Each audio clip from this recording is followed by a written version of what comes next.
Hi friends. It's been a hot minute since I've done this, but it looks like a bunch of y'all are hoping to submit some photos soon.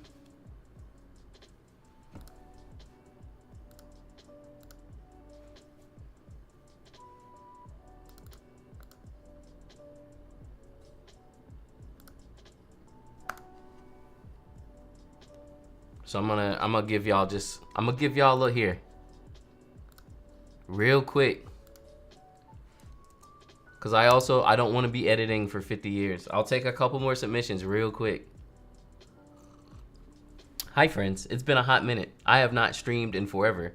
I was doing pretty good last year. I streamed for like what? I want to say 6 to 7 months. But then the fall wedding season came by and kind of destroyed that for me. So, and then this year, I don't know, man. I've been feeling off. I've been feeling off this year, so I haven't been live streaming at all. But here's the first one of the year. Hopefully this will become more of a normal thing.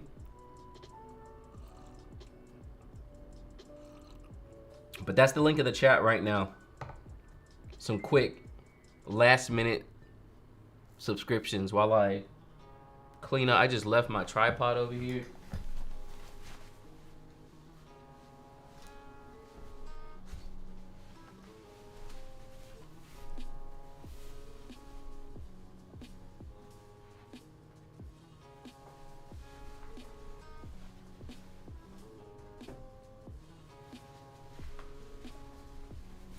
Room is an absolute mess. I think the gutter cleaners are here, so that'll be interesting to see how it affects the stream. Now don't haul to your house too quick, because this submission's not gonna be up for long. I'm gonna cut it off pretty quickly. I saw a lot of y'all being like, oh no, so here's a little something for y'all. I want to redo my websites. Any tips or plans for a future video on that? So I do website critiques sometimes on the live streams. So I might do another one of those at some point. And I do have one video, but honestly, I need to redo my website. So if anything, maybe I will do a video on that, but I haven't really planned on it yet. Oh, your house is a minute away. Okay. I was like, please don't do too much. We got Germany in the house. Oh, you're still working? We got Florida in the house. Welcome back to the stream. First of the year. Woo! JB always helping the community. What's up, Chris? Love the redone logo. Yeah, it's nice. Honestly, I probably should have had her do my website too, but because of my sponsors, she normally doesn't do websites on Squarespace. So I was like, yeah, that's not gonna really work for me. So yeah, WPPI, great to meet you in real life. Awesome. Thanks for joining the stream.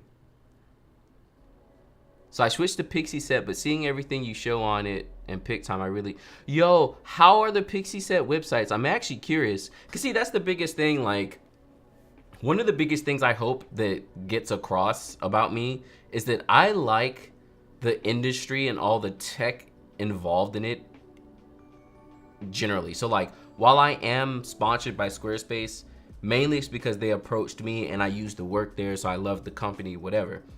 But like, Pixieset for websites sounds very interesting, and I'm very curious what it can do alongside your images. Because if it's just like a mock website that just has your pictures on it, that's not great.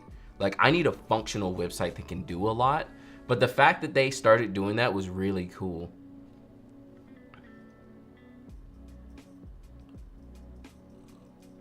I love mine so much, but PicTime Squarespace is, I mean, yeah, it's a good combination.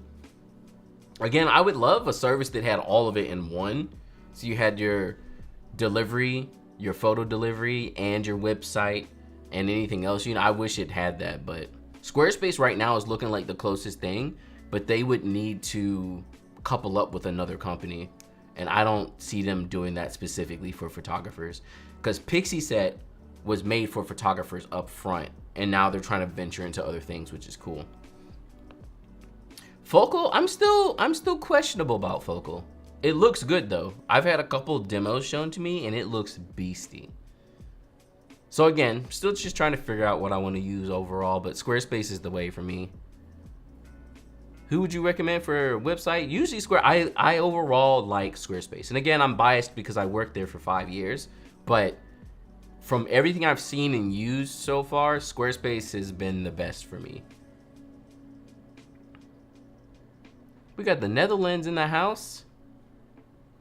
Unscripted and Honeybook. You use Unscripted and Honeybook? Doesn't Unscripted have, it has its own CRM in it, doesn't it? We got Oregon in the house. South Africa. Man, remember the days of getting natural fills for Capture One? Natural fills is going okay. No one's buying it no more. No one liked the preset no more. I do want to port it over to oh, you know what I want to check out? Have y'all heard about Pixelmator? So I use Pixelmator for like all my photo manipulation stuff, kind of like Photoshop. But supposedly they have Pixelmator Photo now. They can do everything that Lightroom can do, and I'm kind of curious. Maybe I'll do a poll at some point though to figure out which platform I should move the natural fills over to next.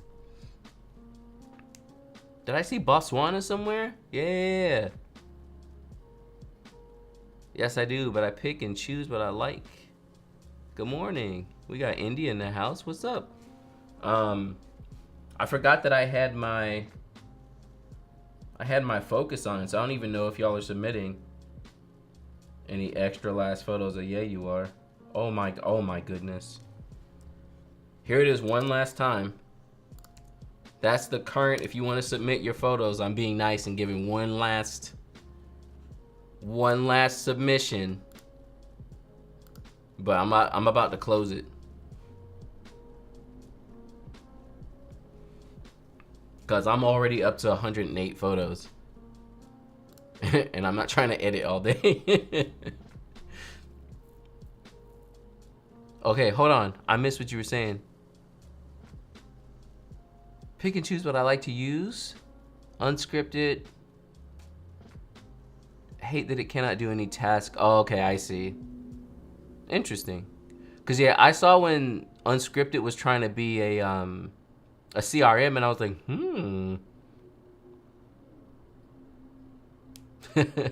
Just remember, y'all, I'm gonna delete any JPEGs.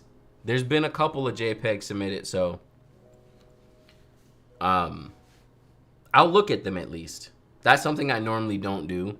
I'll show them on the stream and just be like, great job, and then delete them. I just watched your video about using PicTime for your blog. What happens if your gallery expires? Does it just, you know, I'm not sure. That's the thing, like I've used it, but I'm still very new to it myself. That video was mainly showing it off, which looks really cool.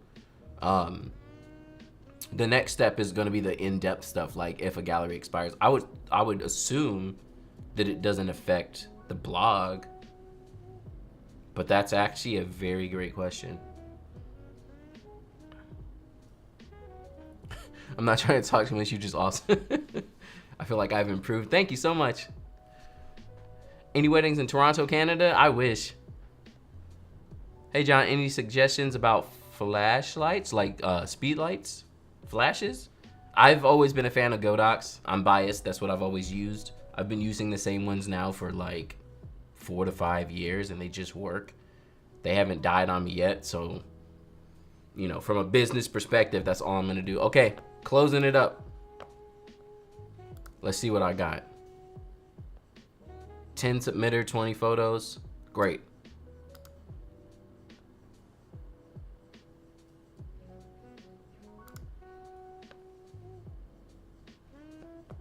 I'm gonna download these real quick, and we're going to close it up. closed. Cool.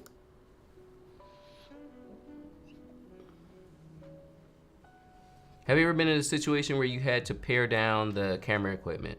Like bring less? Well, so I tend to myself try to bring as little as possible. So because of that, I never run into a situation where it's like, oh no, you know, like you can only bring one camera. Like it's rare that that happens, because that's generally what I do. So not really, if that answers the question correctly. Great job, y'all. No JPEGs. Yay!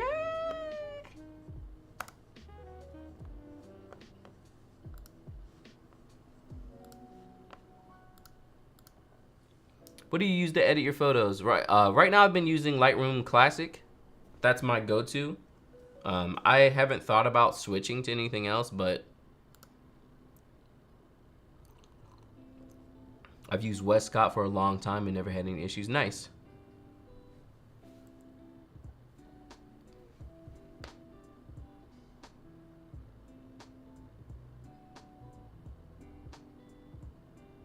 Yeah, I think the gutter cleaner guys are here.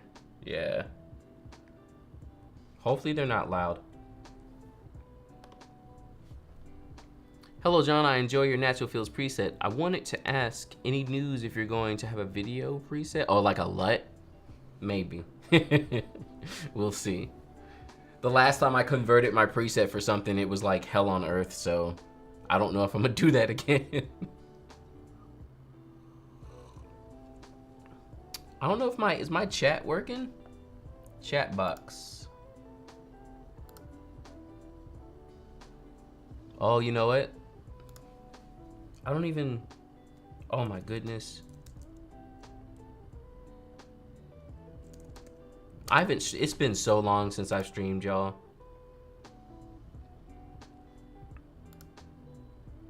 I'm supposed to have a little chat box down there, but it doesn't seem to be showing up. And it might be because it's not on.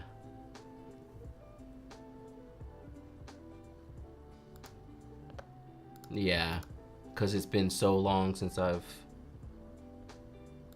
logged in. I don't understand.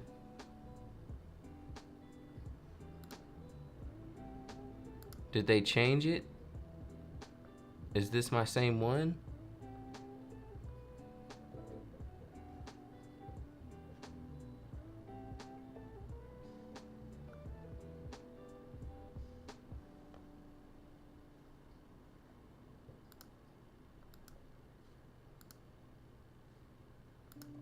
Oh, hold up. I think I got it. Oh no, it's the same one. So this thing is just hating. Oh, there it goes.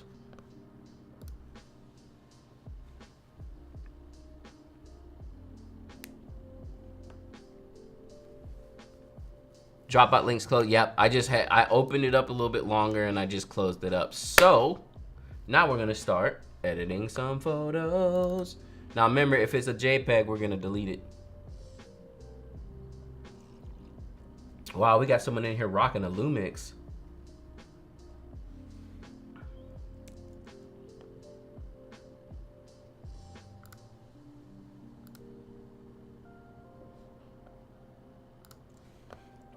So everything we're gonna be editing is gonna be with the natural fields preset.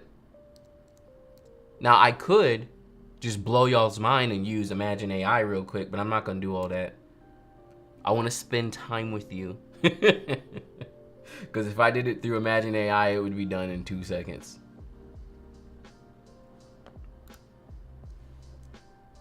But yeah, generally, especially like buildings and stuff, it's pretty quick edits. I've been using Capture One lately, and it's so much faster. I've been thinking about switching. I'm just so used to Lightroom at this point.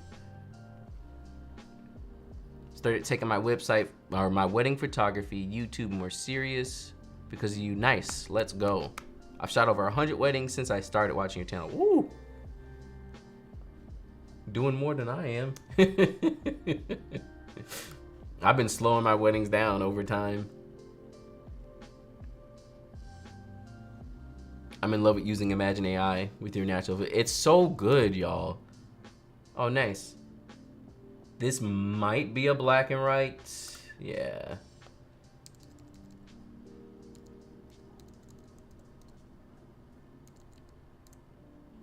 Again, I always get the question, like, how do you know if it's going to be black and white or not?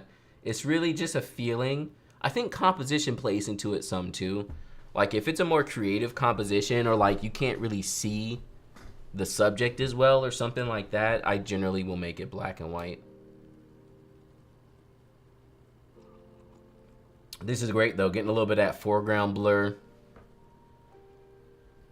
F4.5, is it a zoom? It is. I would have had that boy all the way open and get these raindrops turning into whole bokeh balls everywhere. It still looks good though. That's one thing I don't do that a lot of wedding photographers, they're very concerned about getting everything sharp. So they be shooting at like F3, F4.2. Like I can't bring myself to do it. I want the light. I shoot wide open like exclusively. I like rarely stop down. I'm probably the worst photographer. You only shoot wide open, bro? Yes, it's true. I'm literally editing photos right now. I just gotta start using Imagine though. Yeah, it, like really, a lot of people are all like, I don't know, man, AI. Why? Why do you care? Especially as a wedding, if you're doing some kind of creative photography where every time you're editing it's like a totally different thing, then okay, edit yourself. If you're doing bulk photography like wedding or events, use AI. Use AI. Because seriously, you're wasting your time for no reason. I run my stuff through Imagine and then go back and check it, and it takes me like 30 minutes to an hour versus sitting around for hours and hours. Quinn Photography, thank you for that super chat.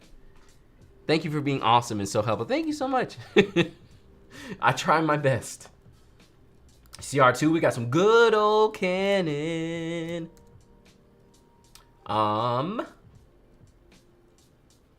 This is, we're gonna subject select. And I just love how good Lightroom has gotten with the subject select. So I'm gonna bring them shadows up almost a little bit too much and then go back and drop the overall exposure and the shadows a bit to keep them still, so the shadows aren't too high on them, but it lifts them up just a little bit. And I've talked about this before, but look at that, look at that, look at that natural feels. Look at that edit, y'all. Oh, so good.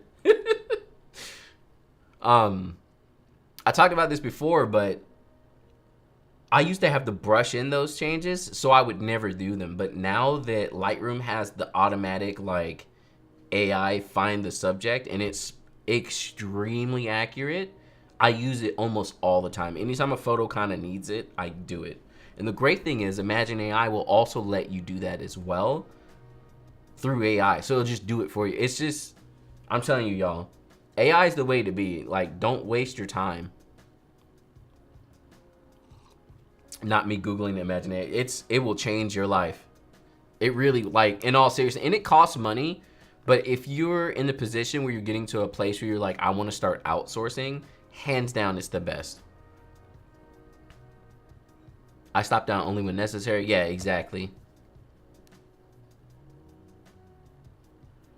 I'm doing AI for my client work and learning how to edit properly with free work. Yeah.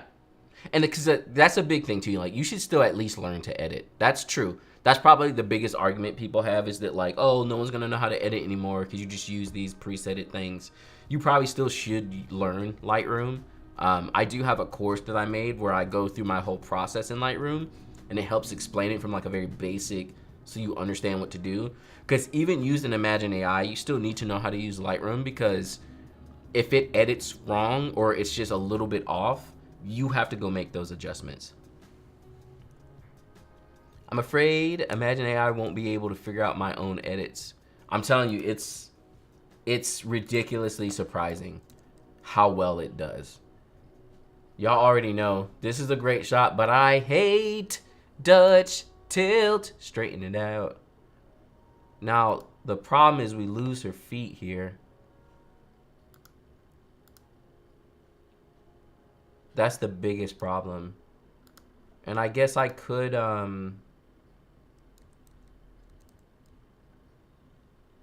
could do it like this. Wow, it has to go that far. Is that straight? I guess so. It's also like leaning a little too much.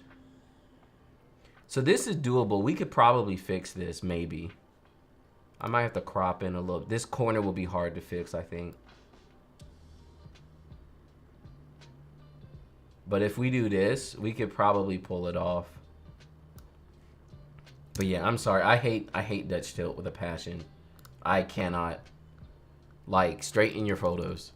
And I don't mind photos leaning back or forwards. I don't mind that as much. But when they're like the horizons are off, I just can't. And I used to do that very often myself, actually. Like, it's a very normal thing. I think it can be used in a way that works, but for the most part, it's just kind of like, okay. Pull down those oranges a bit because it looks a little orangey.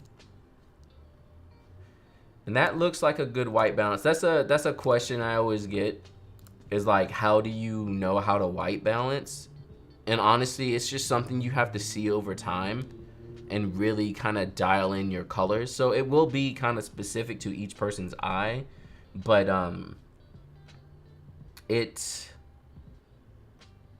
there's a common ground for what decent white balance looks like. It's the same thing with that last photo. Like, you see how blue this is? This is way too blue. Now, I could, because I edit it kind of fast, I could bring down the orange saturation a bit, because she's looking a little too orange. But it's just little things like that you have to pay attention to. Let's go ahead and fix this photo. So when you have something like this and you want to keep it cropped, but you lose space, you need to go into Photoshop. So I'm gonna right click it, edit in, and we'll do Photoshop. I haven't opened up Photoshop in forever, so hopefully it'll open. Yeah, look at it, verifying. It doesn't, it's been so long. I don't use Photoshop at all.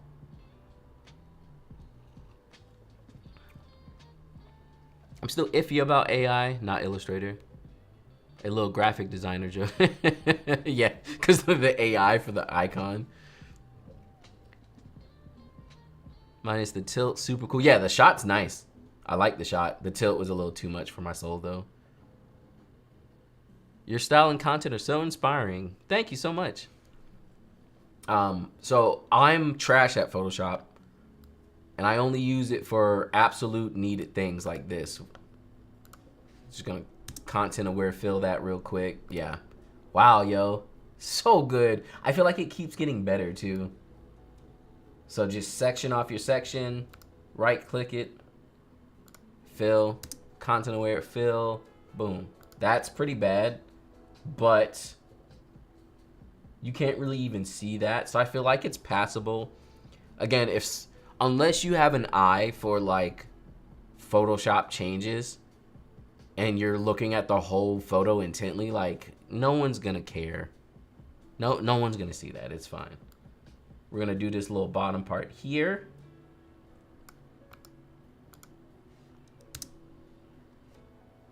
Ta-da! Do you have a live video on YouTube editing with AI with your followers' photos? I don't. Maybe I should do. See, the reason I haven't done that though is because it'd be like, let's look at AI editing, and it would be like an hour long because it would take maybe 30 minutes to upload and have everything edited by AI and pulled back. But you know what? Honestly, maybe I'll do it next month, because normally after I have it run through AI, I do have to go back and double check. So that would be hype to see it actually in action. That actually would be pretty cool. Maybe I'll do that next month. So this photo's done now. I'm gonna save it. And close up Photoshop. no, what happens? I've never had this happen before. It's like, oh, I was over the I was over the presets. I was about to be like, yo, what happened? For super fast paced stuff where you're not capturing faces, would you still stick to single point? Yep, I would. Now it depends on what you're shooting, but usually there's always a subject, and I just like the single point. Now I do understand where you're coming from though, because moving the point can be a little too much, but I don't like zone. I don't like it. I feel like every time I use it, it's never getting what I want. Do you send these photos back to the people? I don't. I usually just edit them and that's about it. Every now and then, if there's photos that I really like, I'll get in touch with you and be like, hey, do you want to, do you mind if I use this for like promotional stuff for the preset or something? And people are like, yeah. And I'll post it on my preset Instagram and shout you out and stuff, but that's about it. This is a nice robe shot. F4. It works, but one thing I know, so focus is normally a plane of field, so they're all pretty much sitting on the same plane. And I think obviously as a lens gets further out, it's not as sharp, but F4 is like, I don't know, I maybe would have stopped down to like 3.2 or something, maybe. Cause like with as dark as it is, you're just like running up into issues.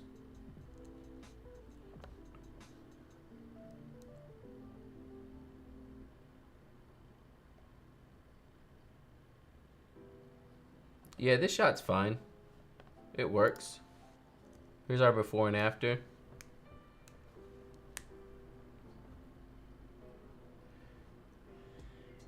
When I used it, I still had to go through all the photos and white balance correction, color and local mask, etc. I don't know. Maybe the photos uploaded Imagine weren't consistent. Maybe.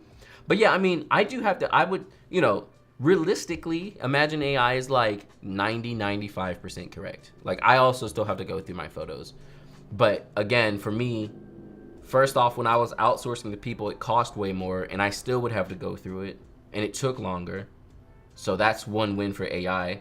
And then second off, I feel like I can be okay with a computer messing it up versus outsourcing to a company with people and them messing it up. Because that's like, what am I paying you for it to be this off? Whereas if it's a computer, I'm like, okay, it's a computer, it messed up, whatever. Who cares? You know, like, and generally, like I said, it's 95% on, so I can deal with it. I'm okay with that. Good old 90. Good old 90 mil.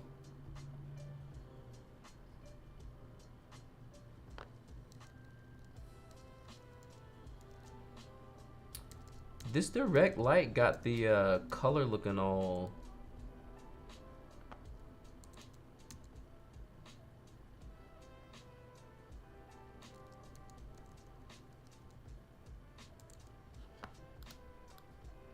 What camera is this?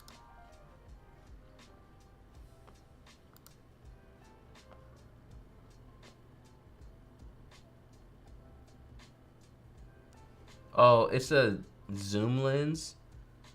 XT3. Oh, okay. That's why the colors, that's one reason the color's off.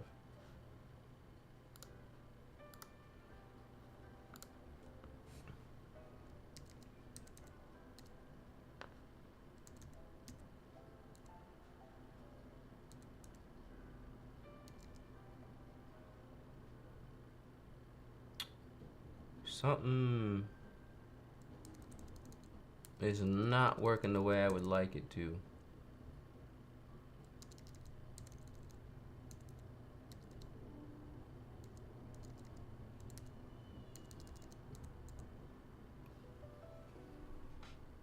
Imagine AI is like an initial edit. Then info over them at least 2 more times. Imagine, yeah, it's not perfect, but yeah, it's like a first pass, and then you don't have to go nitpicking, editing everything. You can just go through real quick and be like da da da da da. Should I have changed the name of my images that I submitted? It does help, because then I would know whose photos it is, but it's not necessary. That'd be so dope if you have a live with a magic. Yeah, I think I might do it for the next stream, because it's really cool to see it in real time.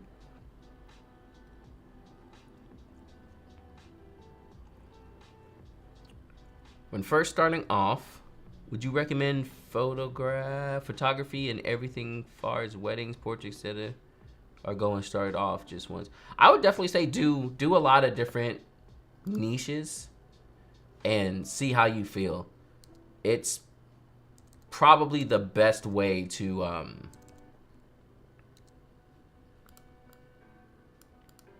kind of learn what you want to do, because I did the same thing as well. Just be careful, because some styles of photography, if you don't know what you're doing, you can like really get yourself in trouble, you know? What lens is this? What happened? 12,000 ISO? Was it that dark? 18 to 55. Yeah, I don't like zooms, y'all. I don't like zooms. I bought a zoom myself mainly for video, and every time I use it for photo, I'm like, why do people do this? I hate zooms. And it's one of those variable aperture zooms too. So when you zoom in, like, you lose it and it gets darker, and you're like, this is the worst. Would you mind if I submit photos of pets? I mean, yeah, you can submit whatever you want to, as long as it's safe for work. Like, I don't care what you submit. It doesn't have to be like weddings or anything. I didn't either. I was rushed. I mean, yeah, y'all don't have to rename your photos. However, if you want the likelihood of being featured on like my my Instagram or anything like that, it'll need to be named, because at least then I could look you up. Whereas if like I liked the photo and I didn't know who it was, I can't, you know, I'll just be like, oh, well, it was a great photo, but I don't know whose it was. Focus is all off. This is not sharp at all. Wow, it must have been that dark. Look at these settings. 12,000 ISO, 1/20th of a second. On the X-T3, you need a tripod for that, because you have no IBIS. Now, on like an X-T5, I would attempt that. It's possible. This 4.5 is too much too. I would have opened up at least a 3.2, which you could have done if it's a 2.8. But you are zoomed in. It's probably a variable. Yeah, I can't. Spams John's DMs with photos. The only zoom I have is the XF55 to 200, and it's been very handy. I mean, yeah, they're definitely useful. I'm not gonna lie. Every time I do use a zoom, I'm like, it's quite nice that I can just be like, and go all the way in. But that cost of light is painful. I'm so used to using like the 50 f1 and all the light is coming in just like, blah. Then you're like, let me use my zoom. Can't see nothing. Everything's dark. You're like, why? Why do people do this? This is something it's hard to deal with, because especially if you're shooting in a moment, but a lot of people have this like hanging arm. And again, this is just a critique. My photos have it too. Like, I deal with it. It's like, bro, hold her. You know, you just got the random hanging arm, yo.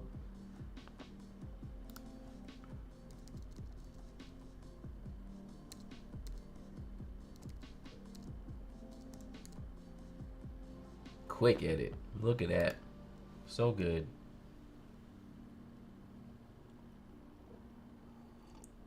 Natural Feels is fire. Thank you so much. Can you create a tutorial on how to use tone curve, highlights, etc.? I don't like messing with the tone curve too much.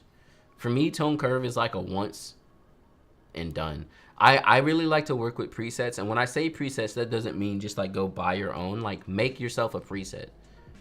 Figure out how you like things to look, and then save that. And then when you do that, that also counts for the tone curve. You use it like one time, because the tone curve, you can mess around in there and have photos looking crazy. And I feel like a lot of people overuse the tone curve too much. I just put a slight little S curve on it, just barely. Nice. This is definitely black and white. This is dope, actually. I like this a lot.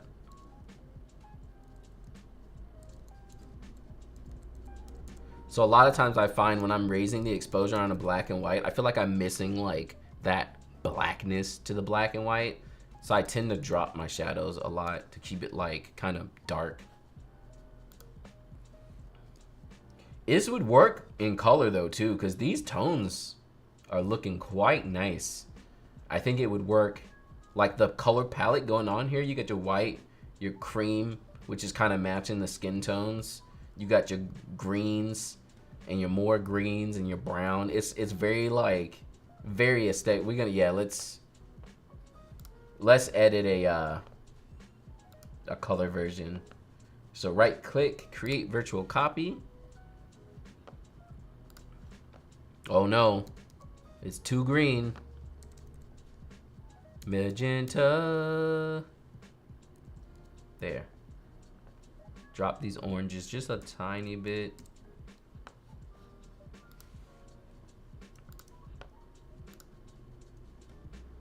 What y'all think? Color or black and white? I'm loving the black and white. The color doesn't look bad though. Thanks. Can you create a step-by-step guide on creating presets? Yeah, and I think I talk about it in my course. I'm pretty sure I talk about it in my. It's been a while since I made the course. Oh no, where'd my pictures go? Okay, I was about to be like, why is my thing messed up? If y'all aren't familiar with it, you can find it here. That's my Lightroom course. But you'll see in the course curriculum breakdown, under editing images, I think, is where I talk about making your own presets and using presets. Where's my chat bot? Is my chat bot? Nope, it's not on. Turn on, chat bot.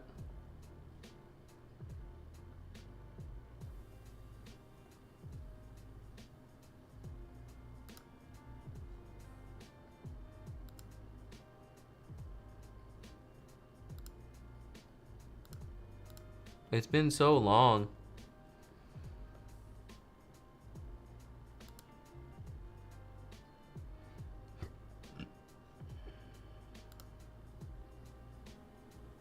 Okay.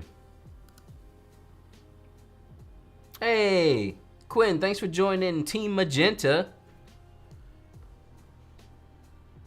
I think the color's better. She stands out more. True. She does kind of become a part of the black and white. I'd love to see you critique some of our Instagram feeds. That'd be a cool stream too. I try to usually keep a stream to a specific subject.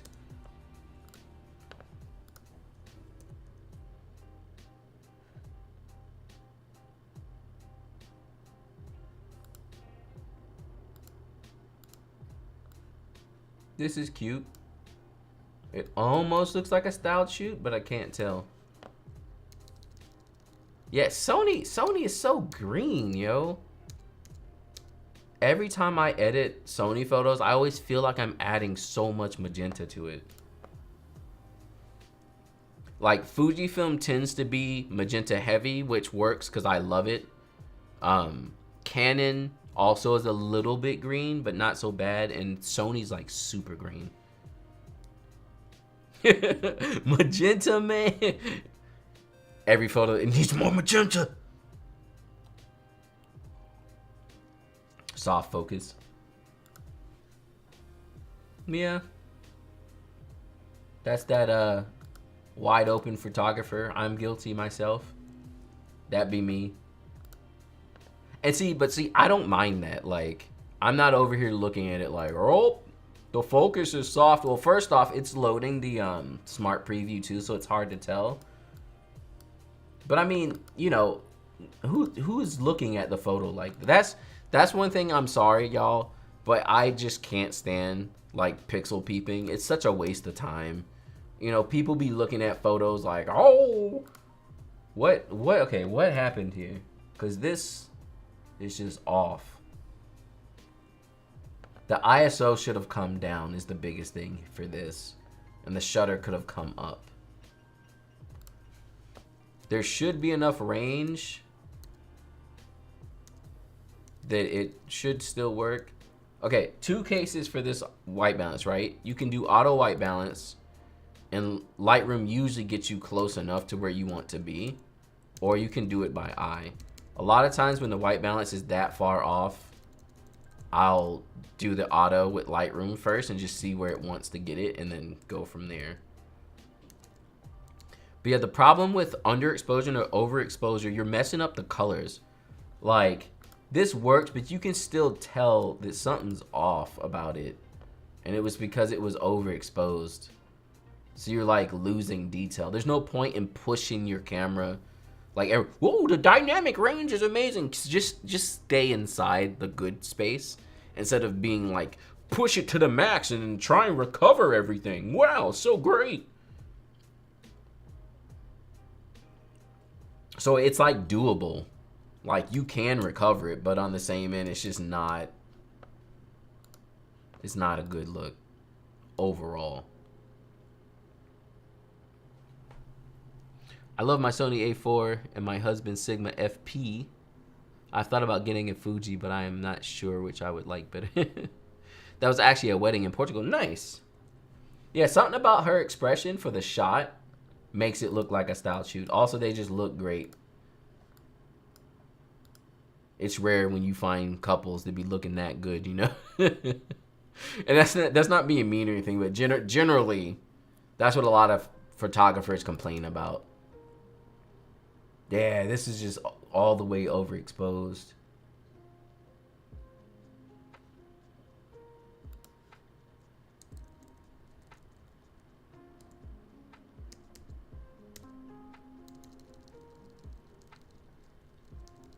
And there, so see, that feels about right for white balance.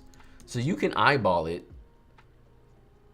It's not the easiest thing in the world to do, but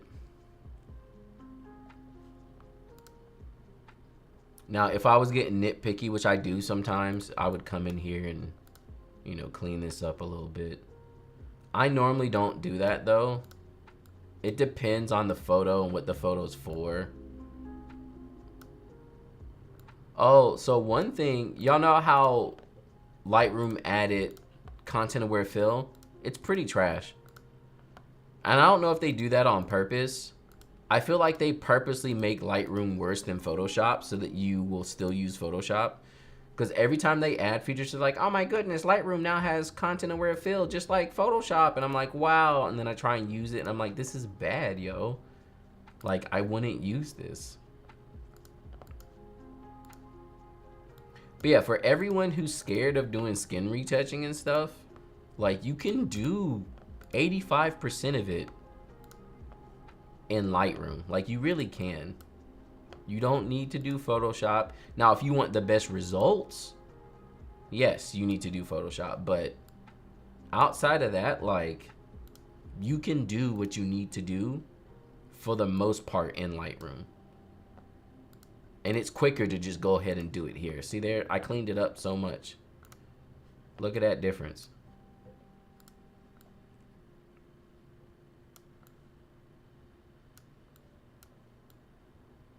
You know, like, it's quick and easy. It works. There's no reason not to do it in Lightroom. And it makes me sad every time I see photographers who get intimidated by stuff because they're like, oh no, I gotta learn Photoshop. You can do stuff, you can do it. Just because maybe you don't hear it that often and people don't talk about it that much doesn't mean you can't do it. Hi, do you think EOS R is good enough for weddings? Probably. I mean, again, I'm in the camp where I think every and any camera is good for wedding photography. You just have to know how to use it.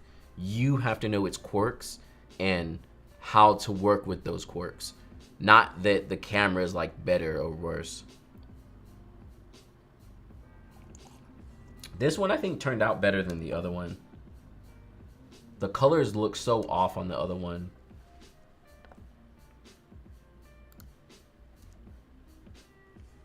This is a little better, but I think it's just because the lighting was darker at this point.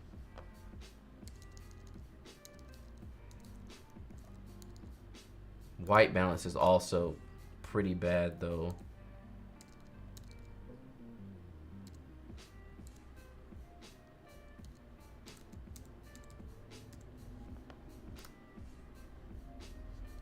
So here's these 3 photos. Oh, there's one more. Do you see how the colors like just so drastically change? This one's so washed out. It has like no contrast because it was blown all the way out. USR is a single card, isn't? I shot on a single card for like 2 to 3 years. I wouldn't suggest it. It's kind of scary, but I did it and it was fine. I'll use my iPhone tomorrow. I see people in our local second shooters group specifically ask for second shooters with full frame cameras. Yo, I hate it so much. I hate second photographer groups on Facebook. I hate them so much. Because it's always someone in there just being like, I need a second photographer. They have to use Canon, full frame, da-da-da-da-da. And it's just like, bro, man. Like, what difference does it make? What difference does it make? I do understand being able to edit and have it all just, like, be the same camera system makes it easy. I get that. But they literally act like you're unable to work. Like, you just don't take good photos if you don't have a full-frame Canon. It makes me want to buy a full-frame Canon just so I can second shoot. Because there's literally no other way that you can second. Because no one will let you. Because God forbid. And then it's the worst for me because, like, a lot of these photographers, and see, this is something else. Oh my goodness, y'all. This is the stuff that, like, presses my buttons.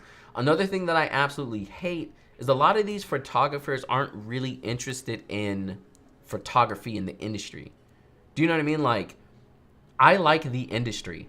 So if a new Sony comes out, yeah, I may not be getting it, but depending on what features it has, I'm going to see it and be like, whoa, how cool. This is so cool for the photography industry.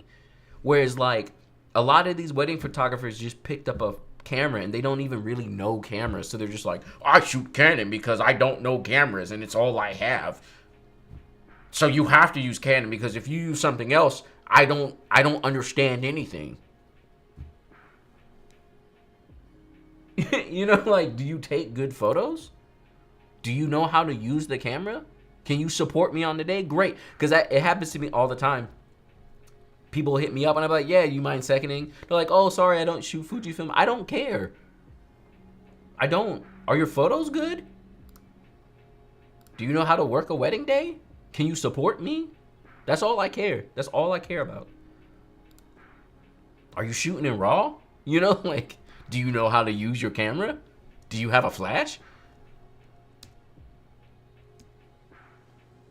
Here's that before and after again. Oh God, I hate it. I hate it so much. I hate it so much. God, I hate it. Like, stupid. And then the moment you're not shooting full, like every time I apply for a second position, everyone's like, what do you shoot? Fujifilm. And they're like, oh. You shoot film? No, bro. It's a company. And then they're like, oh, and I'm like, yeah, it's crop sensor. Is that a problem? They're like, huh? And then they look at my website and they're like mind blown because they're like, what? This is possible on crop sensor? Or sometimes I like to just be stupid and they'll be like, what do you shoot? And I'm like, GFX. And they're like, what's that? And I'm like, medium format. Is it full frame? No, it's medium format. I don't understand. I'm not trying to hate. It's just, it's annoying. That's all. I can't stand it. I hate it so much. Well, hold on. Is this an XT3? It's not okay. Ooh, XH1.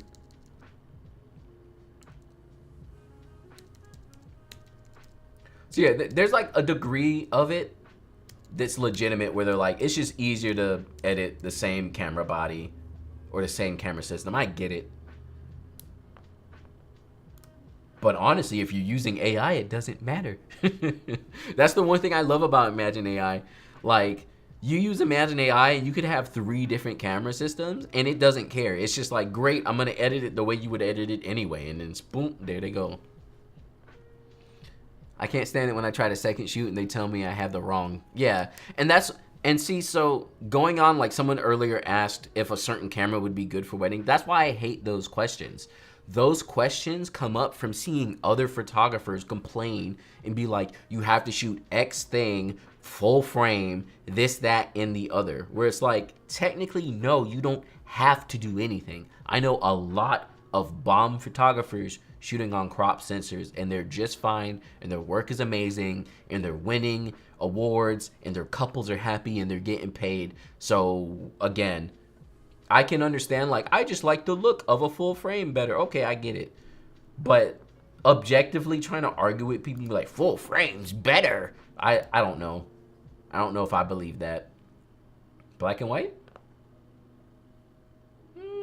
Yeah, black and white.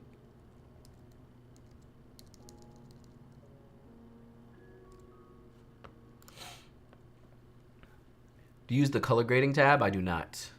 It's too video-esque for me. I want to edit photos, not video.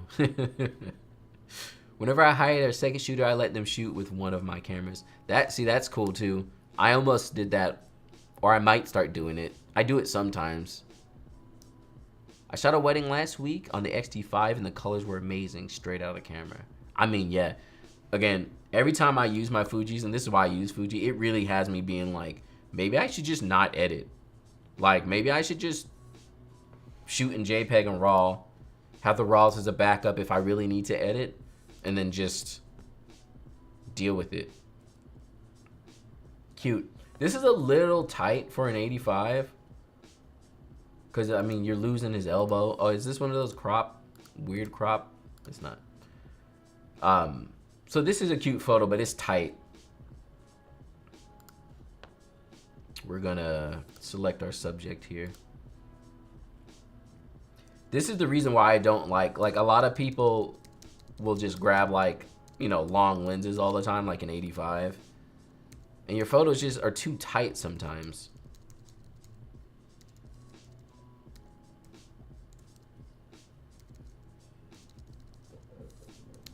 You lose a lot of context of the photo.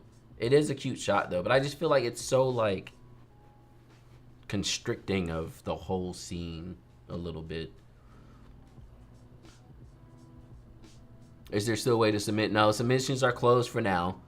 If I kept them open, I'd be editing all day. And I don't know, these people on Twitch be streaming for like 12 and 24 hours. Done lost their mind.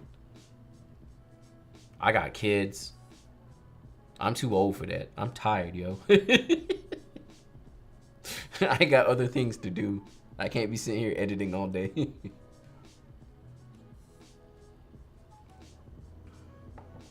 They also be hating on Sony, Canon, Nike. Yeah, a lot of photographer, a lot of wedding for it's a wedding photographer thing. Cause see, that's the thing too. So when I started Fujifilm, really the only cameras that were mirrorless was Fuji and Sony. So we were kind of in our own thing. Everyone was starting to move to Sony because they were like, oh my God, mirrorless. Fuji though was like the black sheep of the whole thing. Cause people would always think you were shooting on Sony. You'd be like, no, Fujifilm. And they'd be like, oh, Fujifilm. This one's a little better. This has too much motion in it to be this tight. This doesn't have as much motion, so it's fine. Crooked ring though. My wife, when I started photography, this is how I got better at looking at details. Which again, you'll always have details missed at some point. But the way I got better about it was because I would come home with a shot like this and be like, wow, how cute, they look great. And she'd be like, the ring's crooked, the necklace is off, this thing is, and I'd be like, oh. So now I try my best to notice that stuff before I take the shot. Because you can't fix that. Like, you could, but eh. You have to be like a Photoshop god, and I'm not trying to deal with that. I've thought about getting an XT5. Them XT5s is kicking, y'all. I love them.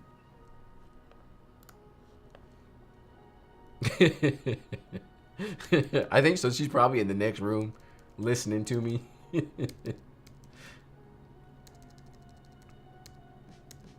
But yeah, yo, she used to get me. I'd be all proud of my photo. She'd be like, this is trash. Everything about it is off. I'm like, I just wanted to take a good photo. Oh wait, let's see that before and after.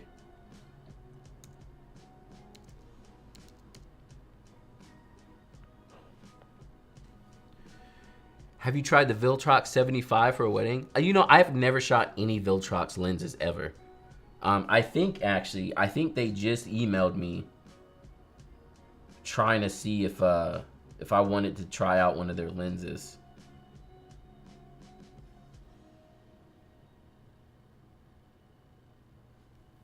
Yeah, is that the lens you're talking about? 75? What's the f-stop on it?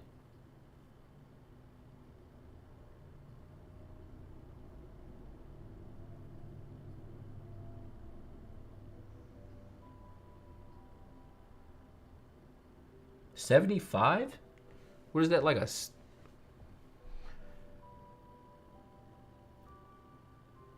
Crazy sharp? F1.2? I mean, yeah, everyone always asks me about Viltrox all the time.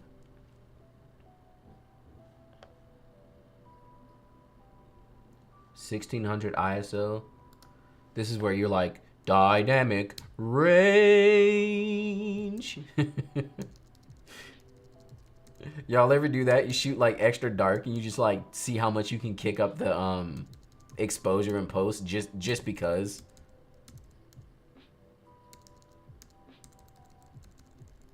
So with this white balance, this orange here, I'm trying to like situate. What I could do is I could brush in, right? I could just brush this in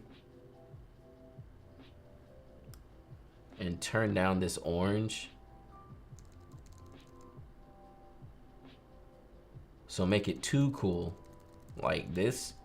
So it matches the background here. And then now I can warm up the whole photo. And then at least this doesn't feel all orangey for no reason.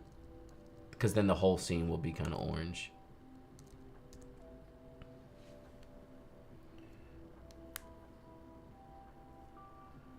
I tried all the Viltrox. Only the 13 and 75 offer something that Fuji can't. I have the 85 Viltrox. Pretty nice. Good, but not so good for video. Oh, yeah. Here's our before and after. So, see, I kept the color tones feeling kind of much similar, actually. I think it's a little too bright. And it doesn't seem like it's straight. Oh, goodness, no.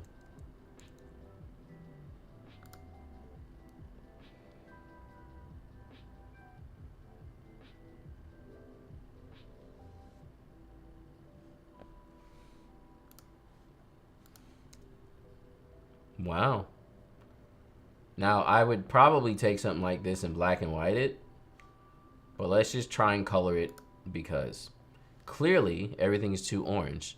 And like I said, again, a lot of times when white balance is this off, I'll usually start out by letting Lightroom try and figure out what it wants. And then if I like where it sits, so see, I think it should be cooler than that. I tend to like cooler photos though. So this is the only time that I white balance first, is when the white balance is just so off. I want to be able to see the photo by itself first.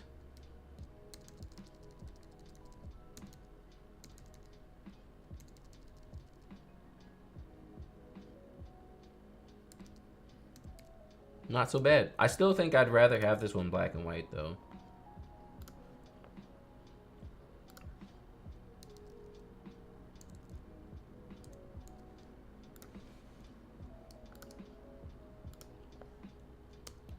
What do y'all think? Color? Black and white? My 50 to 140 arrives on Monday. Yeah.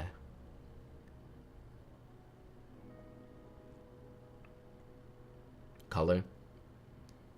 It definitely makes the fire stand out more.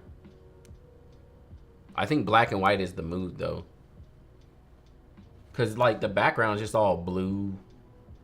Whatever. Yeah, I think I lean more towards the black and white. Nice. Lightroom can't straighten it out. I think it should be more like this. Ah, it's still off.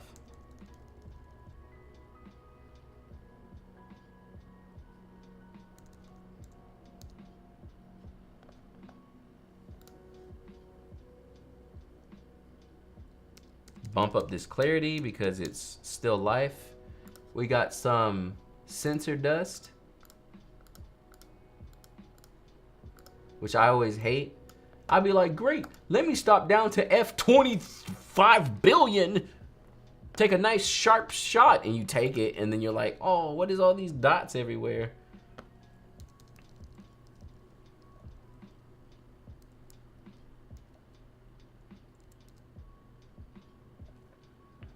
Oh, we got Japan in the house. Welcome to the stream. Hey John, quick question. You usually shoot with auto white balance? If not, how do you determine the temperature? So yeah, I do normally shoot in auto white balance. However, if when I'm taking a photo in camera, it looks off, that's where I'll switch to Kelvin. Now, generally I just do it by eye. As long as stuff looks kind of warm, that's where I'll keep it. But, yeah, there's no real like specific way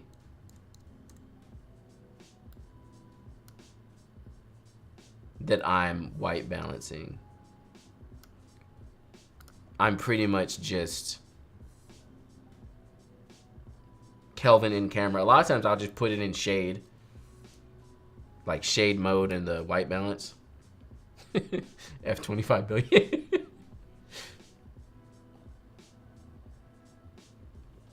Gotta clean it. That, yeah, like I usually shoot wide open.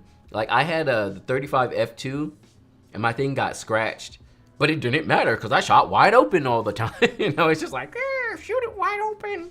There's like a big scratch across the lens. But yeah, I got that 35 f2. That's actually, yeah, that's this lens here. Got it repaired.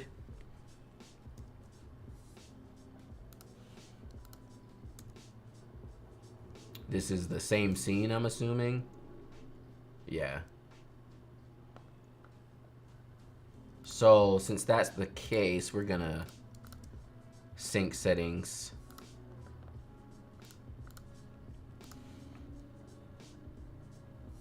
And it almost worked, but it's too cool. And it's too bright.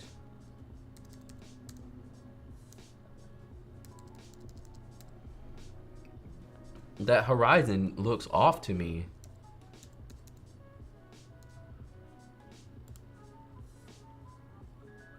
Is the drop? Yeah, Dropbox links is all done. No more submissions. Let's bring this guy back like we did before. Just a little bit.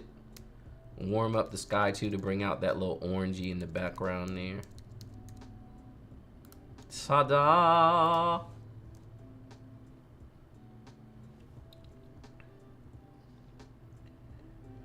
I see. Sometimes auto white balance just gets it wrong. Yeah, it really does. And whenever it gets it wrong, that's when I will switch to Kelvin.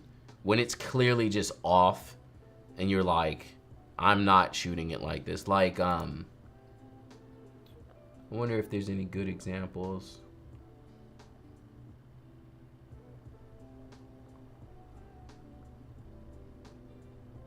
This is probably the best example here. This is a JPEG though. But you see, like, this is just, it's too cool. It's not warm enough. So if I was seeing this in camera, I would Kelvin it. Because yeah, auto white balance sometimes. Oh, is this flame? Oh, it's not? Wow.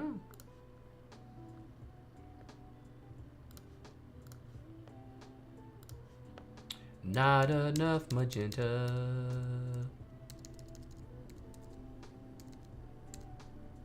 Bring these shadows. Kick up this clarity. Is that? It is. This is nice. I feel like I wish the focus was like out here more. I mean, it is kind of out here. This seems like it. Oh, no. No, it's not in focus. Some of this stuff looks like it's in focus. Probably because it's F4. Are you going to start more live streaming? Yeah, I need to get back into it. Because last year I did about like 6 months, 6 or 7 months. Like straight up just live streaming. And then this year I like hadn't started at all. So I do plan on trying to get back into it. I know you want to add more magenta to my pics. Well, clearly magenta is the answer. It's the answer to all. We got some nice scenic shots. Oh, there goes Sony with its extra green.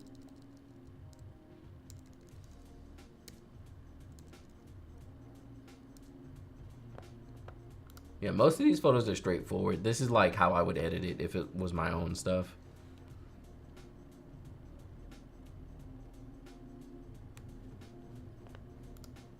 It's been a long time since I've had like 100 photos.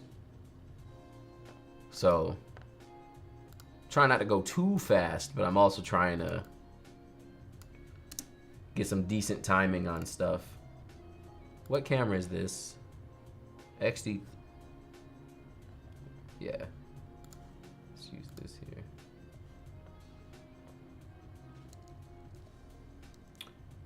This is the case of subject select. Look at that. Lightroom's so good. Raise these shadows. Now, one thing I never do is I never up the exposure. You see how clearly obvious that looks? Like, I can't. So if you need to lighten up your subject, raise the shadows because it looks more natural. Rather than just like, because now when I bring the shadows up even more, like the whole thing gets brighter. So it like works better. But yeah, when you do it with the exposure, I don't know, it just like, it looks clearly obvious that you're raising the shadows and it looks bad. Or raising the exposure on the subject.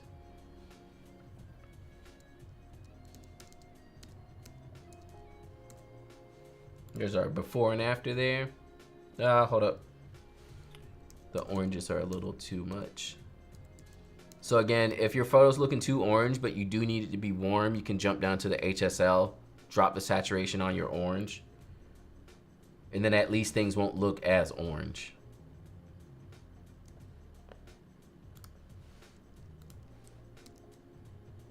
Nice. But see, this is what I was talking about. So this, the photographer's like kneeling down and kind of shooting up. I don't mind that. It's more so when the horizon's not straight that I just can't. Try and center this up a little bit better.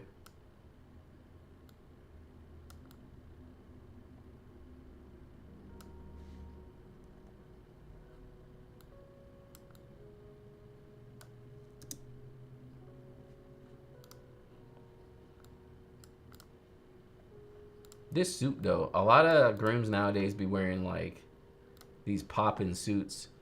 We're going to subject select on this one and raise the shadows on them just a tad.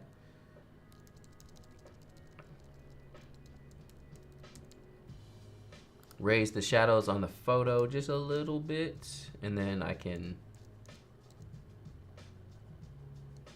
And see, this is what happens when you correctly expose your photo. You see how much range I have, and we still have the sky, but if I really wanted to, I could, you know, create a new sky select and make sure it stays a little bit more blue like it was at first.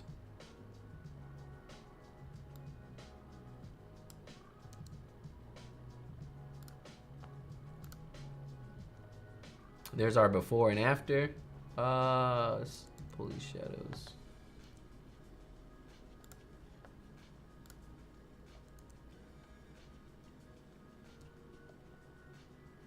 And then if this blue is not blue enough for you, because you see the difference here, I can come back down to my hue. And I can make that blue more blue like that.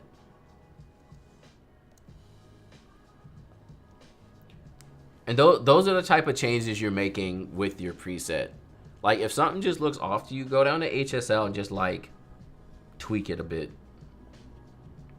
That's a great photo. I like this one. About to put it in my favorite photos of the stream. Looks a little distorted. It probably is. What's your camera and mic setup right now? So I have a Fujifilm X-T3 with a 35 f2 on it, and I use the Rode NTG mic. It's right here above me, which keeps it out of the scene, which is nice. So I'm just chilling. A lot of people, they always have the mic just like all up on them, which is fine, and I'm sure it would sound better. It wouldn't be as reverby and whatever, but I don't care. Cute. Black and white won't totally work here because the background's so blown out. Also, you miss all this nice color that they have in their like outfits and such. We're also gonna subject select again. So good, Lightroom's so good. Pull them shadows up a bit. So I'm gonna cool them down some. And you see they're over cool, right? Like it looks too cool. But I'm doing that so I can pull up the warmth of the whole photo and get them kind of in the spot that I want them to be. Pull them oranges down a bit and make those blues a little bit more blue for the sky in the back. I think that works. That works for me.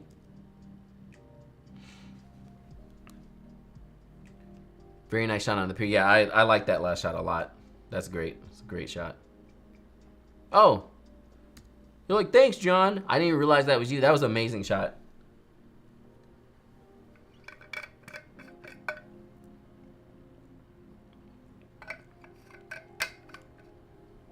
But yeah, something about this comment. And see, this is what I was talking about earlier. So I was hating on Dutch tilt, but this is clearly like tilted all weird. But I'm kind of fine with it. Where is this? Giving me that Boston vibe. Let's do a black and white one.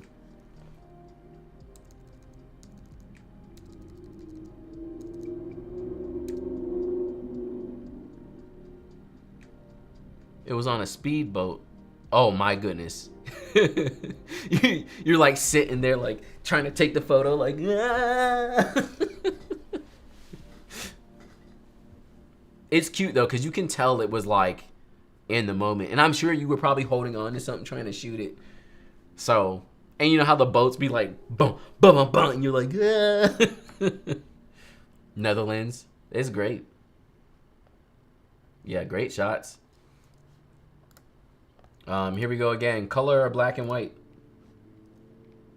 Oh yeah, I might have to side with the color on that one.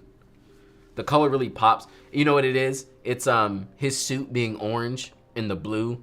So the blue and orange because they're what's the word? Like contrasting colors or whatever. Or the separate side of the color wheel, or however that works. Colors, you know, colors.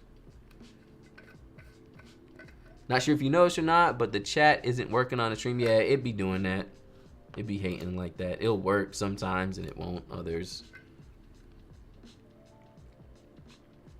And I don't know why. I love her little headdress too.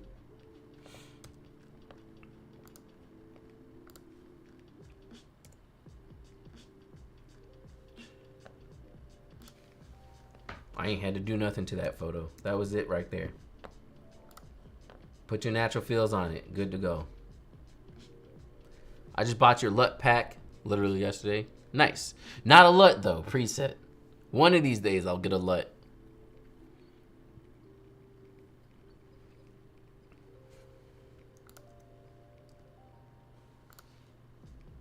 Great shot. So see, this is what I'm talking about. And it works, and I get sometimes you're like walking backwards. So it's like hard. But that tilt is just like, it's not. And the problem though is because of the way it's framed, like if I straighten it up, like the whole thing is gonna be off. Now you got the weird crop as his feet. You'd have to like this at least. But you can tell, I don't know what it is. I feel like I can tell when a photo has been cropped versus when the photographer took it that way. I don't know why. There's something about it that you can just tell. Do you always have the blowouts in red stand out when you edit? Yeah, I usually have them on. No particular reason though.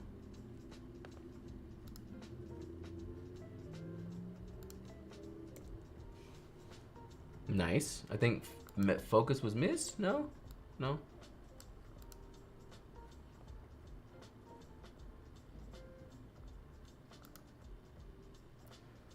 So I know it's hard sometimes, but I would have tried to shoot this with a longer lens. And it looks like you had a zoom on. Like I would have shot this at 50 or 85. That's how I do sparkler exits though.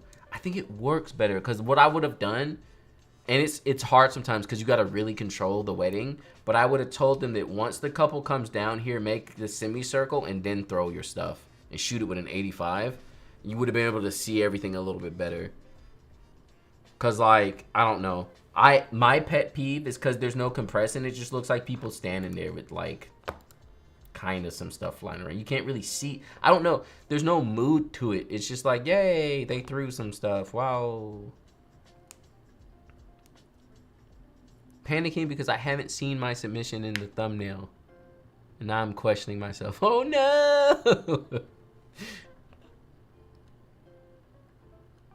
I had to straighten it in the final. Oh wait, was that? Oh yeah. I mean, yeah, this is probably about what you deliver, and this is fine.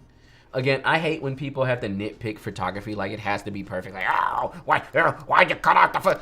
The cup, like most couples are not looking at that, being like, oh, why is my foot cut off? Like, it's fine. That's only photographers trying to be some kind of way.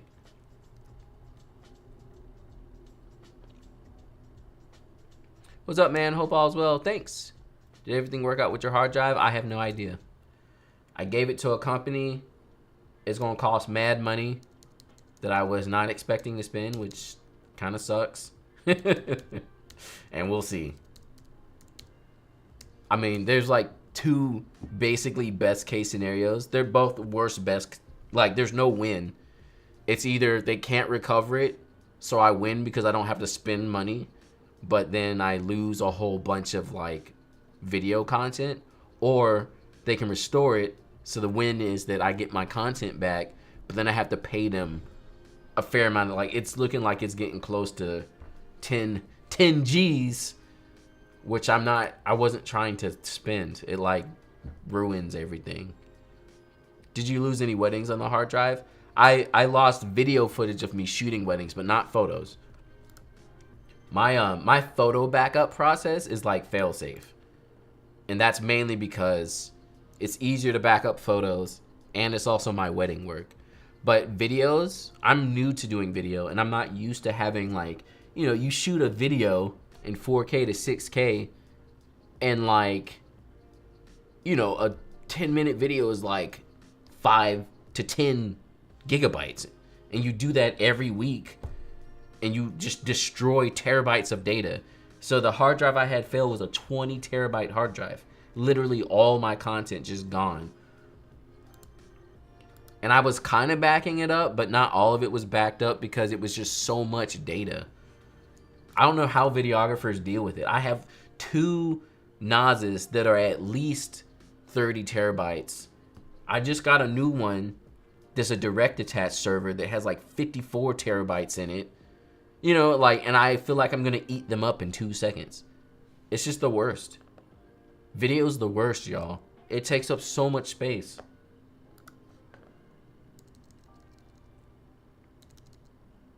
So much space.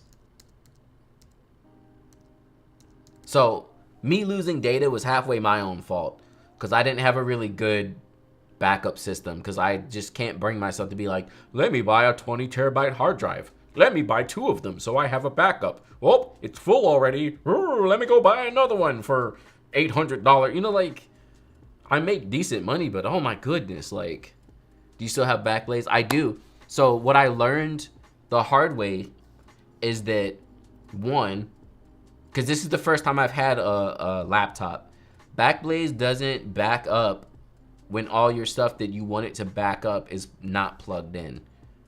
I never knew that because I always had a desktop, so all the stuff I had was plugged in all the time. So that's my first mistake. Mistake number 2, which is just because my internet is trash, but Backblaze backs up smaller files first and larger files later. So when it comes to video, most of your files are huge. And with my internet being trash and my upload speed is only 20 megabytes a second, which is the worst, it wasn't backing up the bigger files. So like, I pulled down some of my content from Backblaze, but the only thing that was there in a lot of my my Final Cut libraries were the proxies, because they were the smaller files. But the main content, like the real videos, aren't there because it never got to backing them up because the files were too big. So yeah, you know, lesson learned the hard way, unfortunately. Little baby feet, little baby feet. Black and white is best for something like this. My husband just bought a brand new SSD Samsung that shot on it for the wedding we just did this past Saturday, which is the 6th photo you edited. Nice. And unfortunately, when we got home, it had corrupted. Dang, that's the worst. Thankfully, it was just behind the scenes. My goodness. The worst. Here's our before and after. Color would be fine. Mounting to black and white feels better for this. Like, this feels like a photo you'd put up on your wall in your house. You know what I'm saying? I haven't run into any JPEGs yet, which is nice. This is already looking extra green, yep. Y'all know what this photo needs. Magenta. Look at that. Look at how magenta saved the day there. Magenta is so lovely. Look at that. I've considered Backblaze. I mean, Backblaze works. I'm a fan. My biggest downside is my internet is trash. I don't even know where to find Backblaze. It's like an online thing, and it just backs your stuff up to the cloud, and it'll back up everything, which is nice, and it'll just do it all the time. So again, the fact that I lost data was kind of my own fault. Here we go again with cleaning up a photo. You can do it pretty quick and easily in Lightroom. You don't have to jump into Photoshop.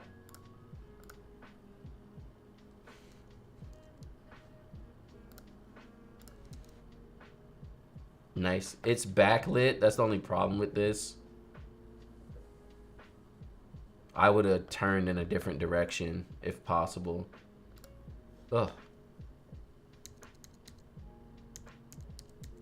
Cause yeah, like when things are backlit, it's just like not, it's not.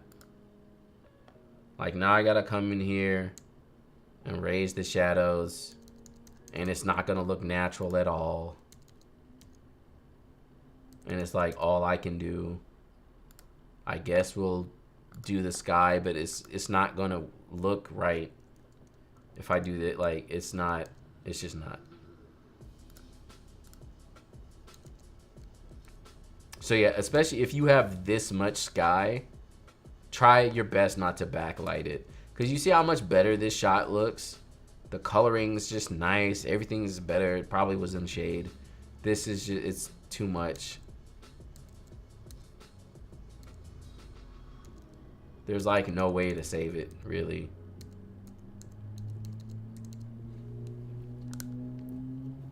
I turned my old PC into a server after losing a wedding video because I was too cheap to build a server. Yeah, see, someone was just talking to me about Unraid, which I don't understand, but I need to maybe try and understand it. Do you feel like natural fields is a good fit for restaurant photography? Oh yeah, natural fields works. I've not seen a style of photography that natural fields doesn't work on. You just have to really know how to use it, because there's certain cases where you can't just use it. This is black and white, definitely. You can't just use it out of the box sometimes. You have to like really know what you're going for and where to make your adjustments.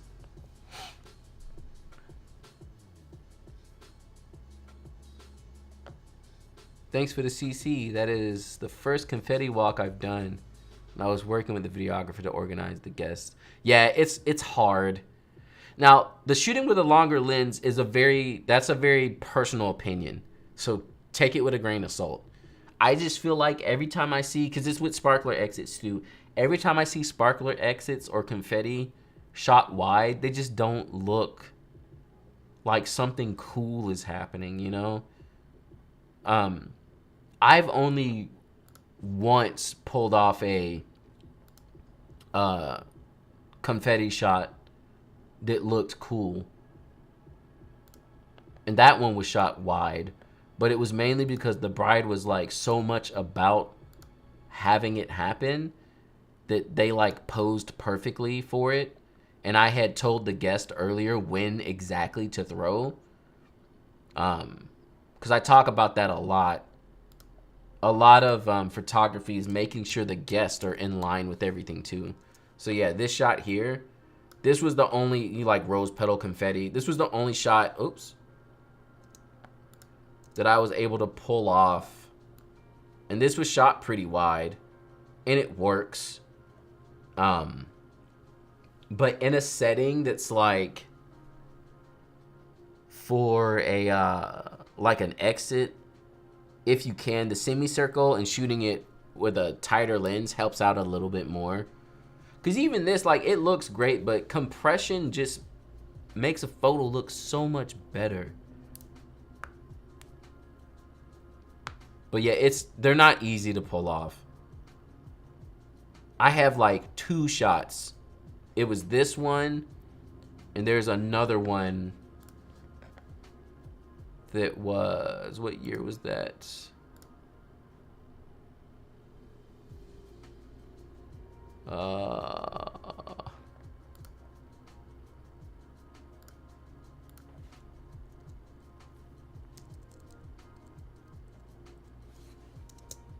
This one too.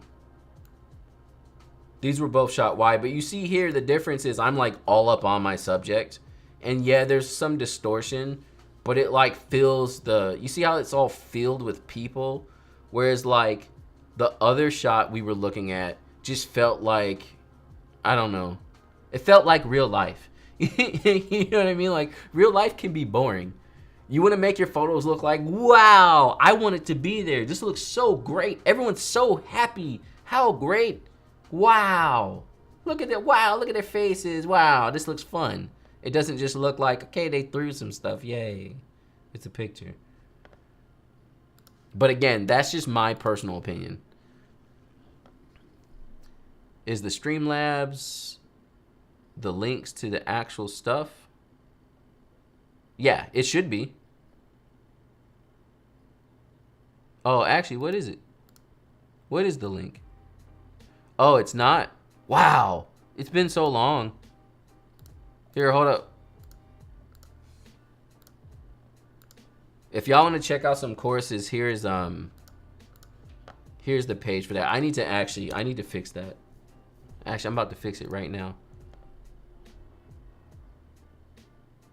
I think that was before I was I had my courses yet.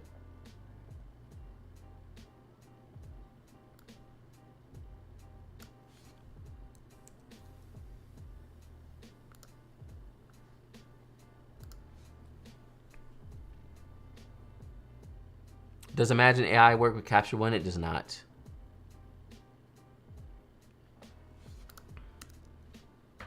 Nice.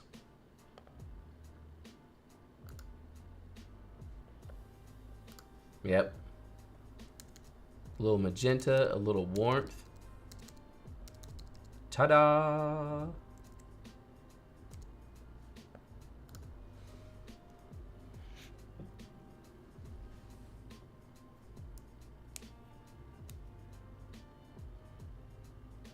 Actually, maybe I'm just gonna change this whole.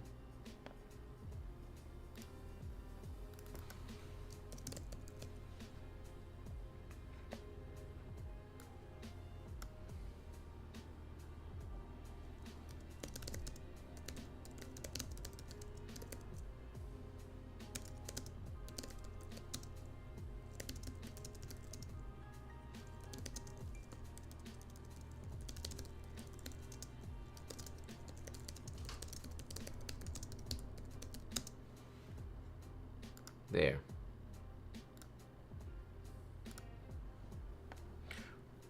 What was the process like creating natural fills? So this is my preset, because that's the biggest thing. A lot of times people will just think like, oh, here's another creator selling their preset. This was what I was using. Like this was the preset I always used. And the process really was just trying to get a look that worked for all of my photos that I liked. So it took a while, honestly. And when I finally got to where I wanted to be and I liked the way the photos looked, that was my preset, and I didn't change it for anything. Like, it was what it was always. And so now I edit my photos with it, and it's the only way I edit my photo. Actually, the highlights look off. They're pulled down too much.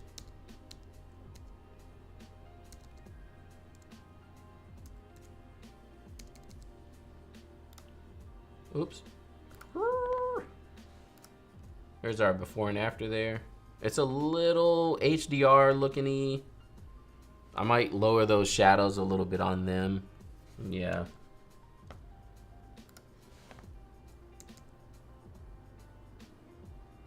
I don't like when stuff starts looking fake.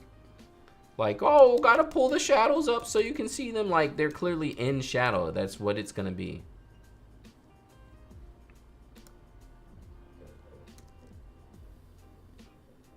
Did I edit this one before? Shot looks familiar.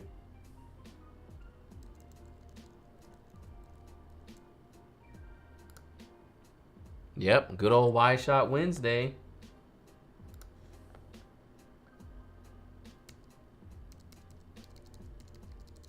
This needs to be warmed up.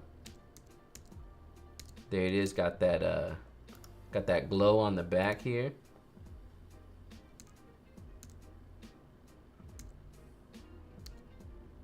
And I kind of like it sitting there. The sky's gonna be blown out because it was, so there's no point in trying to save it. If anything, I can like select the subject and bring the shadows up on her just a little bit so she stands out some more, but nothing crazy. Hey John, I'm confused about the difference between the Natural Fills preset and style packages. The preset package seems to have everything. The other does plus more, but it's the same price. So the styles really they don't really have any more. The preset has a high contrast version of the preset, but you can technically do that by just turning up the contrast a little bit. So it's not really anything extra. Like, if you really sit down and think about it, the preset is just the color and the black and white, and that's it. There's an XT3 version because the XT3, for some reason, the colors looked different, so I had a different version. But there's not like more content. Like, you're not getting a different preset. It's still just the one preset. So that's the main difference there. Nice. I'm gonna auto white balance to see where it starts me. And then we need more magenta, but you can feel when the magenta gets too much. And if it still looks off, that means it's not warm enough. And I'm gonna pull the orange down a tad.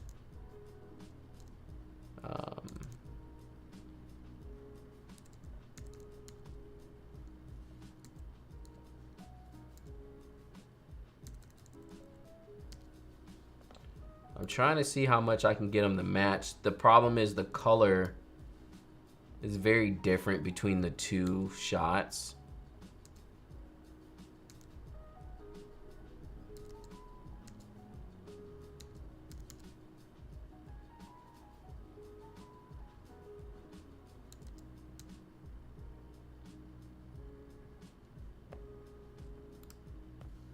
There's our before and after. This is a great example of what we were talking about earlier. Like when do you switch to Kelvin in camera? This would be, if it looked like this in camera, switch to Kelvin. Don't just auto white balance. Like you should get it looking closer to this in camera.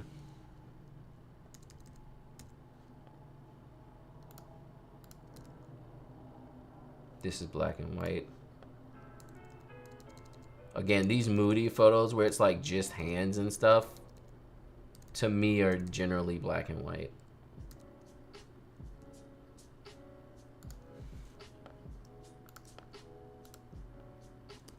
Yeah, that's a nice couple shot. This looks like a great session.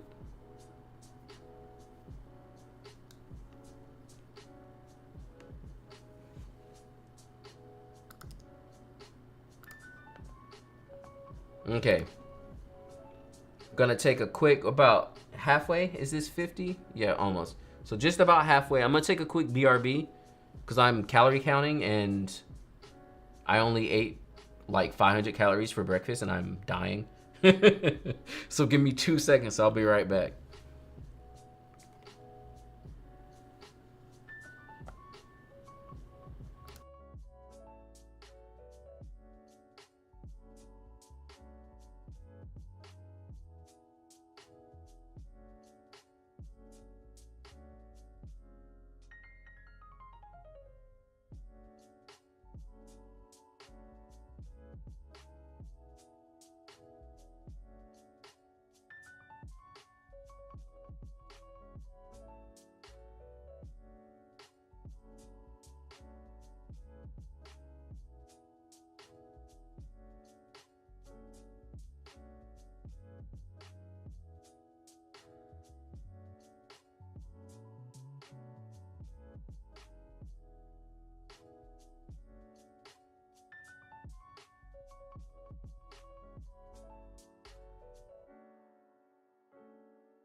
Okay.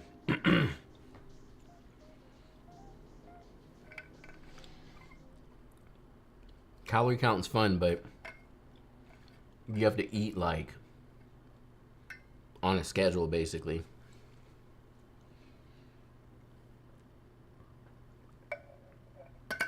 The moment you start missing a meal, it's a problem. How much can you automate your workflow? I mean, I could automate it even more than I do now, but basically I like to have my workflow very much like half automated. So a lot of my tasks involve me still having to do things,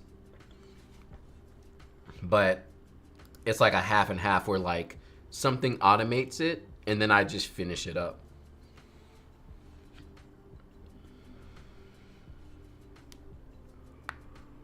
Are you just counting calories or macronutrients? I try to do my macros. I'm not the greatest with the macros, but I do try, because that's half the point. Because you could calorie count and just eat ice cream all day, you know what I mean? So yeah, heavy on the protein. Trying to keep the fats low. Oh yeah, here's the before and after of this one. Probably warm it up a little bit. Yeah, it feels better.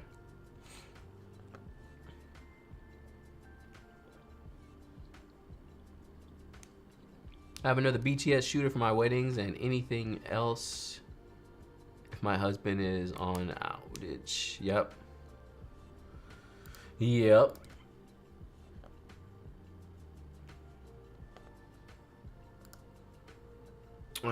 That doesn't...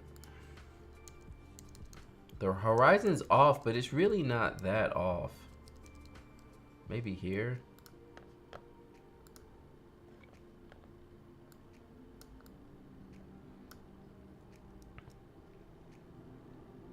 Trying to get into better shape for photography. By the end of a wedding, I'm huffing. It's the worst. It is the absolute worst.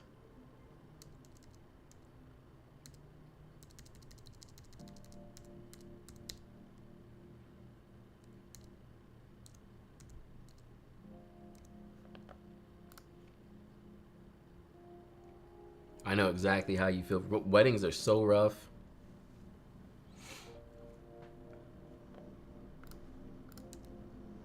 Nice. I feel like black and white, but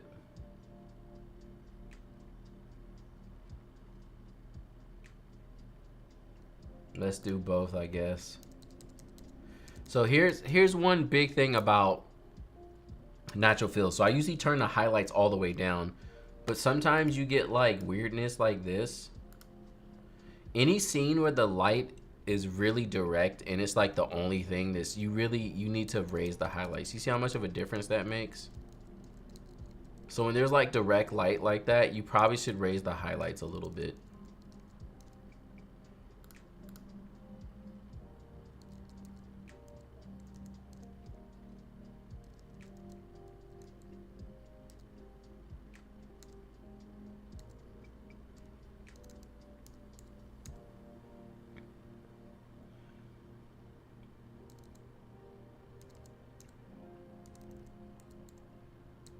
That feels like it's where it should be. Here's our before and after. I think black and white's gonna work better. What is calorie counting? Sorry if that's just a weird question. No, not at all. It's basically like a way to control what you're eating.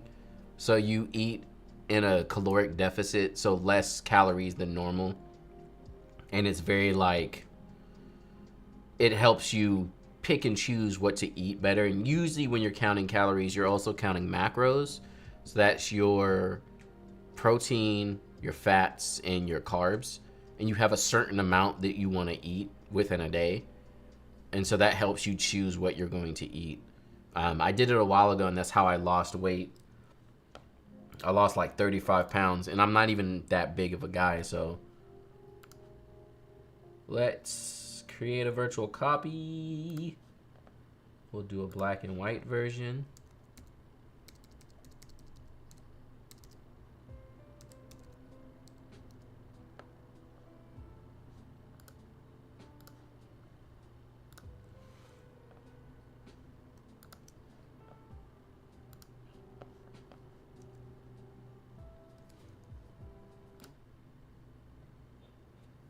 Black and white for sure. Yeah, this looks like a black and white. Honestly, this looks like a grab from like a movie or something.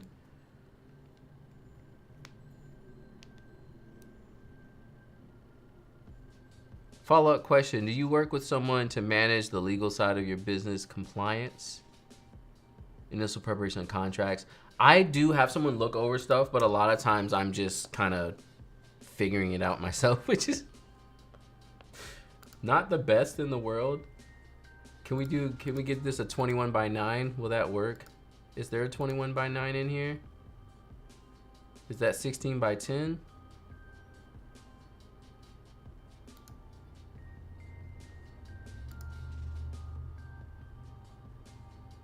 Enter custom. What would a 21 by 9 be? I don't know how to do it, because that's not it, right? Oh no, it is. It's too tight though. Give it a 16 by 9.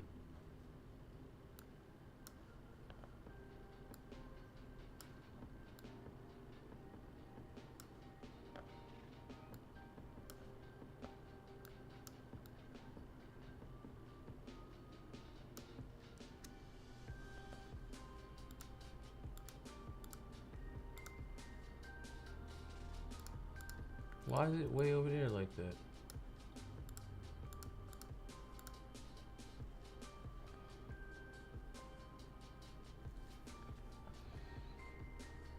In what way, besides a website with a portfolio, can you promote your wedding photography? I don't want to wait, but take action. So social media, clearly, because that would count like a website. Let me put this back to...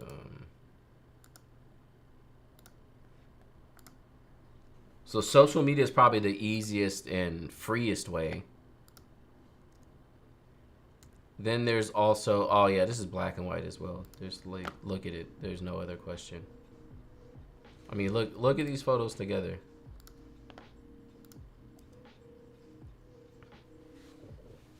I would also say you can advertise as well through stuff like The Knot and Wedding Wire. They're not the best, but they are something, and it's a way to really... This framing is so good. See, y'all, that's that getting it in camera. This is very intentional, you know? This is good. That's what more people need to do. Be intentional with what you're shooting. This whole thing is black and white, yo. Like, I could do it in color, but I just feel like it doesn't do it justice. This thing has so much feels to it.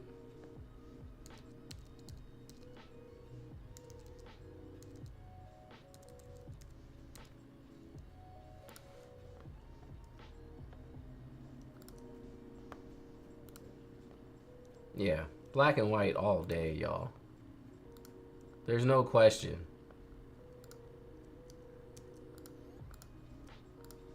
This session is black and white. The whole session.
Wow.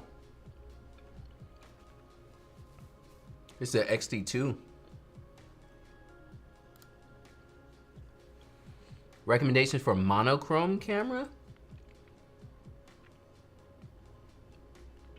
Well, if it's digital, you can basically shoot whatever you'd like to.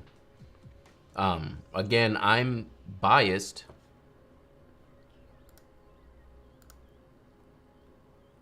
But Fujifilm cameras are great. Like my black and white preset is based off of the Fujifilm black and white look. And you can get that in camera. So that if you're looking for a camera to just take the photo and the photo to look a certain way in the camera, I would highly recommend a Fujifilm camera. But yeah, any digital camera, if you're looking for something monochrome, should be fine. Here's our before and after this one.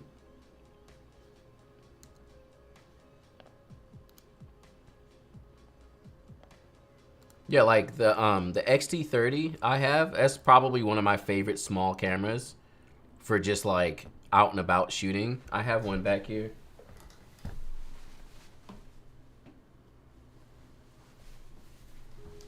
I'm trying to get a pancake lens for it so I can just make it like a little bit. This thing is tiny. Like, I don't have big hands. It's like the size of an iPhone. Just about. So here's my iPhone. You see it's like, so clearly like it's thicker and stuff, but if you want a nice little small one that you can throw in JPEG and put on the black and white, it's gonna look amazing. Like the photos will look great.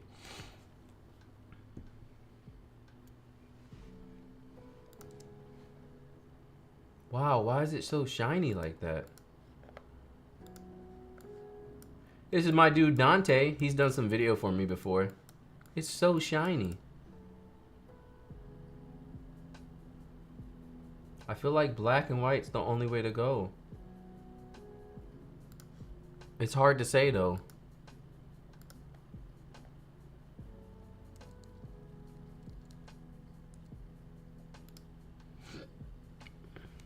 Looking at the XT5. I mean, yeah, if you want a workhorse camera, XT5 will do great.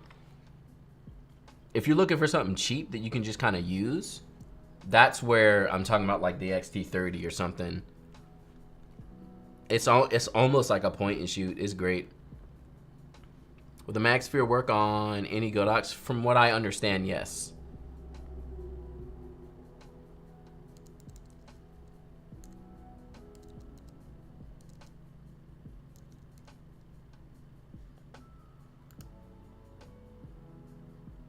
Here's our before and after. I mean, color could work, but I feel like it would look cooler in black and white. But the XT30 Mark II is less expensive. Yeah, I've been thinking about getting the Mark II actually, because it has the it can record video for 30 minutes, and the autofocus is better than the old one. So I'm really thinking about upgrading. Also because this is my like fun camera for when I'm just like with friends and family and stuff. I'm thinking about getting the silver one. So upgrading to the Mark II with the silver so it looks like a film camera.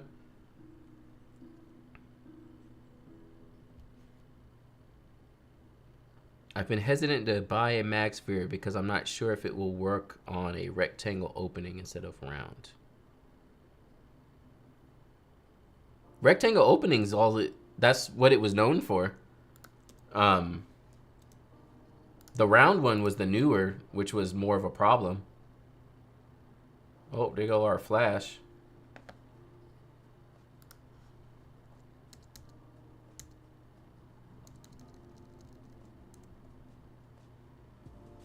That's why I hate shooting with flash, because now it's like either I have to crop in on the photo or I have to deal with Photoshop and like removing the thing.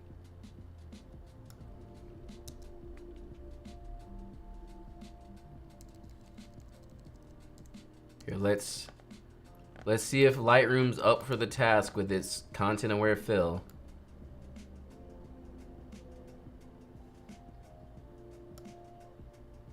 It's so bad, yo. I don't know why they even do this. They're like, oh, Lightroom has content-aware fill now. It is bad.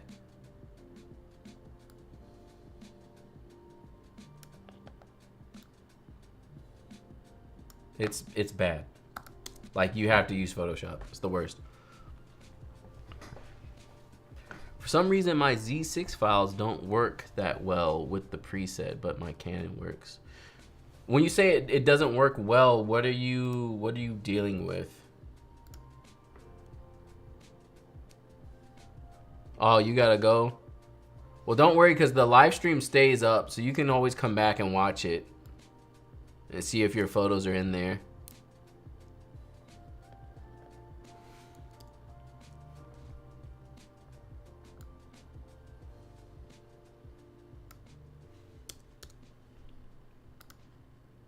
Oh, that's not so great either. That was better though. And see, that's the thing. Like, I don't know why they added content-aware fill to Lightroom like it was gonna make someone's life change.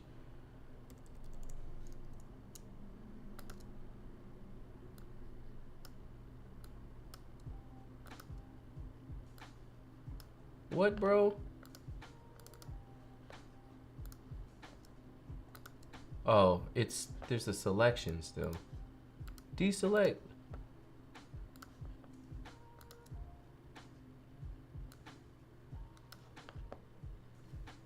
That's terrible, but whatever.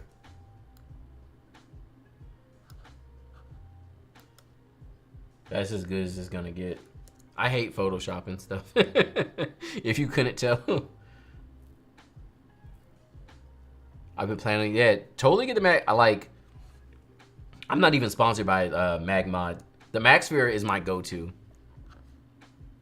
for everything Flash. It's like the only way I function. Bro, why is it doing this? It did this last time too. I don't want a preset. What is happening?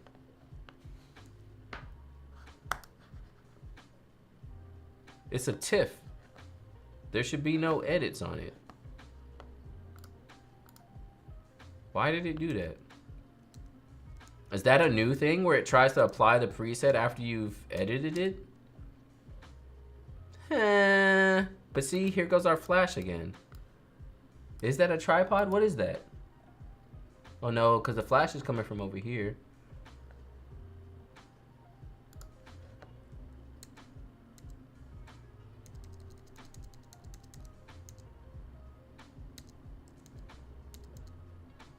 Okay, so I'm not trying to hate what preset. This is the natural fills preset. Oh, this is your photo? How awesome. So if we're using flash, we should be saving the sky. Like, there's no point in using the flash. I mean, it's some front fill. But like, having the sky still blown out to me and using a flash is kind of pointless. You may as well have just shot natural light with a reflector. It's a tree? That's weird, yo. It's the worst. Let's see if we can crop it up. There. It's like super distracting for no reason. But yeah, that's my personal opinion. I don't like using flash in the first place, but if I'm going to, especially outdoors, I'm gonna try and save the sky as much as I can. These are great shots though. I really like this first one. We about to just dun dun dun dun dun dun dun. Ta-da!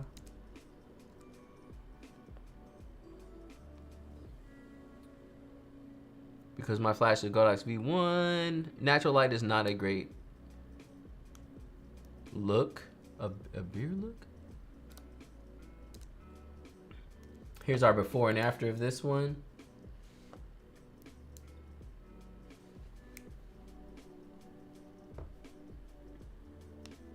But yeah, natural light is what I generally shoot. I don't really use a lot of flashes at my sessions.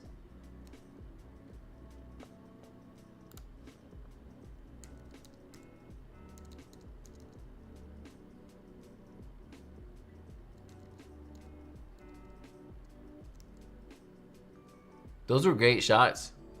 Thanks for submitting.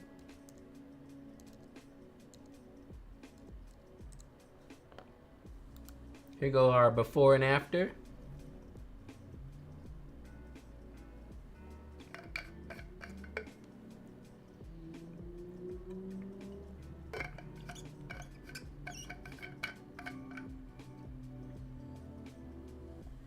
Yeah, the mag spheres, I'm telling y'all, are like game changing. It makes Flash so much easier. I know some people are like hesitant on using them, but they're kind of worth. Because a lot of people are like, oh, you can just point it to the ceiling and bounce it. But what about the cases when you can't? The cases when you can't bounce it off the ceiling, the mag mod still can, because it bounces off of the sphere itself and still gets Flash on your subject. It's like totally worth it. Here's our before and after. John, I can't express how much you have taught me. Like, I really went from nothing to learning. Yeah, let's go. A lot of great shots, honestly. I mean, yeah, people in here, yo.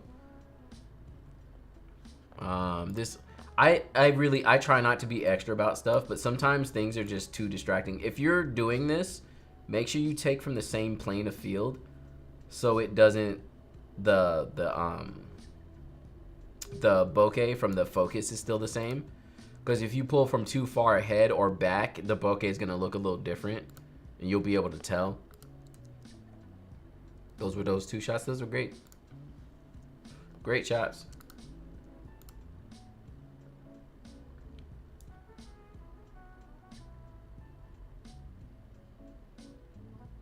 Roto lights? I don't even, what is a roto light? Literally every venue I've shot at, I can't bounce it off the ceiling because the ceiling's too high. Exactly. Just point it up at the ceiling. It's great, but yeah, either the ceiling's black or it's too high. The mag sphere is the answer. And it's just crazy because I be saying that to people and everyone still wants to be like, oh, you don't need that. You don't need it. Okay. I've only shot with it for like the last 7 years. And it's been absolutely amazing. There's our before and after. Again, if you don't like the shade of the blue, you can always change it a bit. LEDs. Yeah, I've never heard of them. I'm not a fan of LEDs for weddings. Only in certain cases. But definitely not at like receptions and stuff. I just got a mag mod kit and I'm so excited. Nice. Yeah, they're some of the easiest flashes to use. I switched everything over to mag mod after. Yeah, I mean, honestly, I don't know why they don't sponsor me. Cause like, I shout their stuff out all the time. But the thing is, it looks like at least a lot of their sponsors and their ambassadors and stuff, they do a lot of like crazy flash photography type stuff, and I don't do that. I'm just like, I need a flash when it's dark. Like, they're doing art with the flash. I don't usually do that, so that's probably why they don't sponsor me, which I understand that there's a certain market they're trying to go for. It's free. I mean, yeah, it's free advertising, but that's the thing. That's, again, the stuff that I shout out and sponsor and stuff on my channel, I really am very picky about what I talk about and sponsor, and it's only stuff that I actually use. So I always hate it when I do a video and then someone they get in their comment and they're like, he's just advertising stuff because the sponsor is like, no, okay. The stuff really works. It's good, but whatever. Just, think that I'm just out here affiliate marketing when I understand there's a lot of content creators who do, so I'm not mad. But no, like, I will quickly shout out a product that works because I want y'all to know what works so that you can have amazing photos. Like, that's my goal, is to share information, not to get paid. Getting paid is nice, So I'm not gonna lie, like if there's a product that I use and I like, a lot of times before I talk about it on the channel, I do try and see if I can get sponsored. But like, why not? This is my job. You know, like I have to feed my family. But as you see with Magmod, I'm gonna tell you about it anyway. Even if I can't get a sponsor. He's just getting the bag. I mean, you have to, right? It really is my job. Like all I have right now is YouTube and wedding photography. It's my job. I was so sad because I saved up for the yo. I'm still hurt over the NAR box. Like I'm very much hurt. And see, that's one of those cases where it sucks, which is why I made a video about them failing, because it was a product that I used. It was a product that I very much liked. And I don't know what happened to the company, but the moment they stopped doing the affiliate marketing, links and stuff, I knew there was something wrong. I was like, uh-oh. They're probably not, because it was around 2020. And you know, there was like the chip shortage. So clearly I was like, okay, something's off. Because they just randomly stopped the affiliate program. And then after that, the whole company was like gone. And I was like, dang.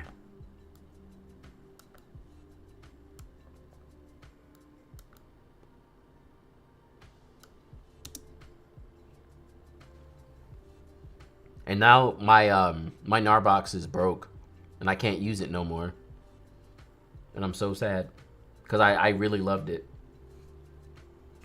Here's our before and after. I cropped it in because there was like too much floor space. And I don't know what was going on with the floor. There was like a design on it or something. And I didn't like it. It felt distracting. Is there a reason you choose Lightroom over Capture One, especially for Fuji files? Just because I know it. It works easier for, like, I know it like the back of my hand at this point. And as a wedding photographer, an event photographer, this is a great shot. Speed is kind of the king for me. So the fact that I know it so well takes like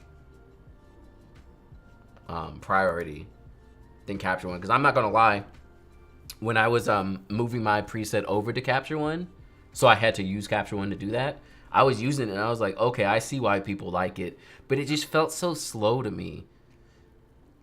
Like I feel so much faster in Lightroom, like clearly because I know it, but even like how I can move the sliders by just using the up and down arrows, like you couldn't do stuff like that in Capture One. So you'd have to click on the slider and move it. There's just a lot of things that just weren't totally there for me.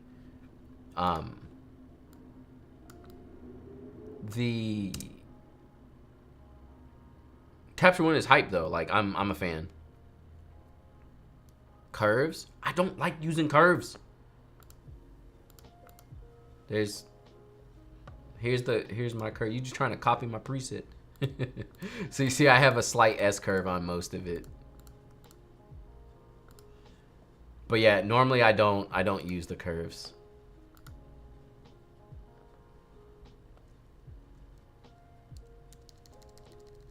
We're gonna pull the shadows up on them. The problem here is this whole shot is like overexposed. And I know they were trying to make up for the skin tone differences, but like...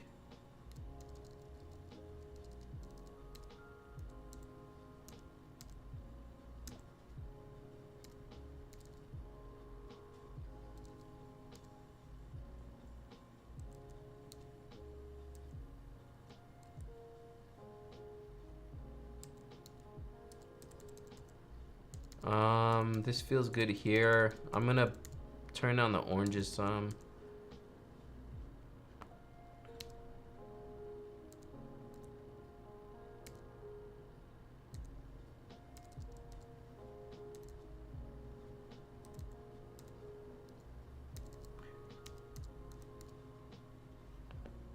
Here's our before and after. This is probably where I would leave it.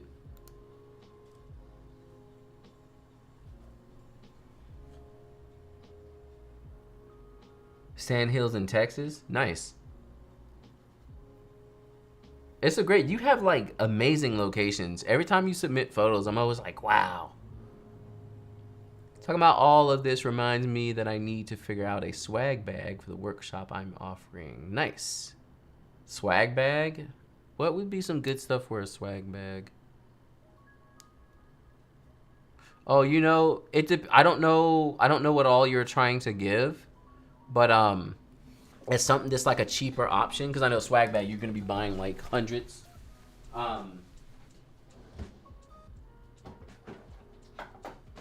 Where's my other one?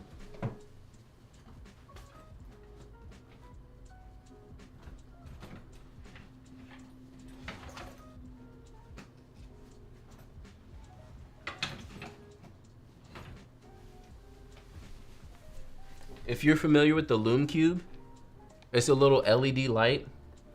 I like to use them for sparkler exits, but the smallest one, I think it's called the Lume Cube Go. I think they're $50. Don't quote me on that, but I feel like this would probably be a bit much for a swag bag, but if you want something that's very usable, that photographers would be like, whoa, this thing is nice. $50 is a lot though. But it's bi-directional color too, so you can make it cool or warm. I know if I got something like this in a swag bag, I'd be like, yeah, because it's actually usable. Like, you can actually use it. Because that's the thing I hate. I go to all these workshops and you get swag bags that's just like useless. This is a great shot. This is good.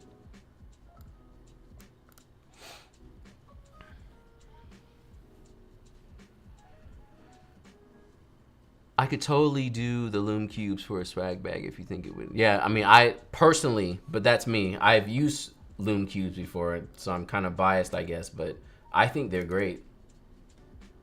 Another awesome shot. So we're gonna select our subject again.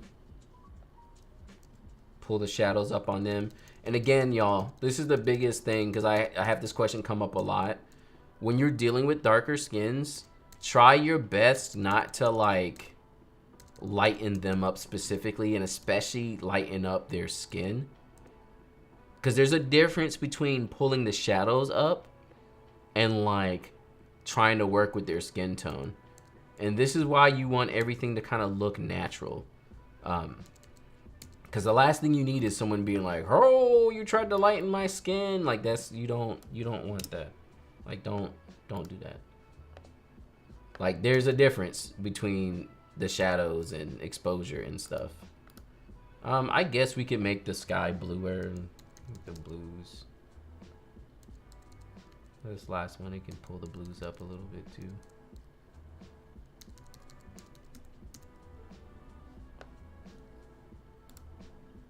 Oops.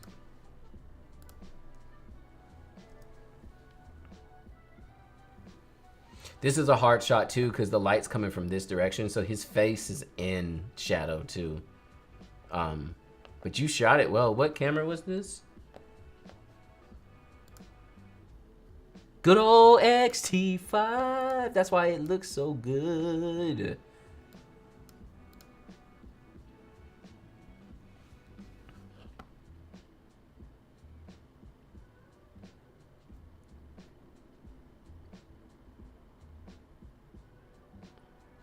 It's in my B&H card as we speak.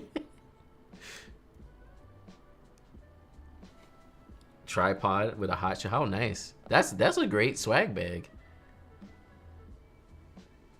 I don't have a lot of opportunities to shoot biracial couples, so I have trouble. I mean, you did great. You did really good on this one. The fact that I was able to edit it and stuff, but yeah, this is a bigger gap in the skin tones too. Like, he's really dark. And it can be scary. It can be very scary. But yeah, you have to, because a lot of people ask me that, because you'll see most photographers, and they'll be like, "Oh, underexpose all your don't underexpose all your photos," especially if you're dealing with couples or people with darker skin. Don't underexpose.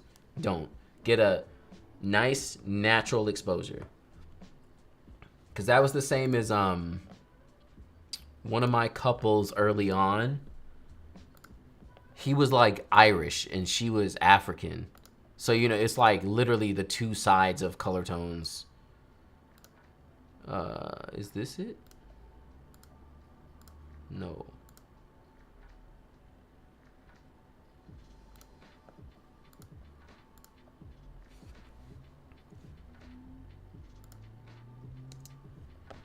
Yeah, this couple here. So you have to be really like aware of where your exposure is.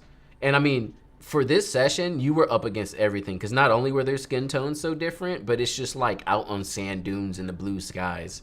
You know, like it looked like no shade cover either. So like really, it was like everything.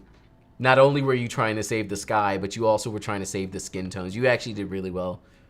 Again, the fact that I'm getting this out of the photo, you did great. It looks great too. These are great photos. Like this looks real good. But yeah, that was a session, I'm sure. Those are those sessions where like you have to play it off the whole session. Like, I'm the professional. I know what I'm doing. I'm fine. But the whole time you're like, I hope the photos are okay. And you're like messing with your settings the whole time. Like, oh God. Oh God, what am I doing? I hate those sessions, yo. And you get back home and you're like, oh my God, did I do it? Like, even this one, oh, I did it again. This one was rough for me too, because this wall with such color tone changes and their skin tones, so white balance was already like a whole ordeal. But yeah, it's fun. You get used to getting like a correct exposure and knowing exactly where and how much you can underexpose or not.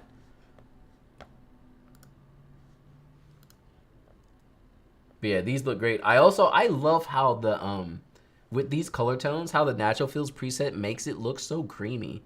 Like, it just looks creamy. Look at, can you see what I mean? Something about it makes it look creamy.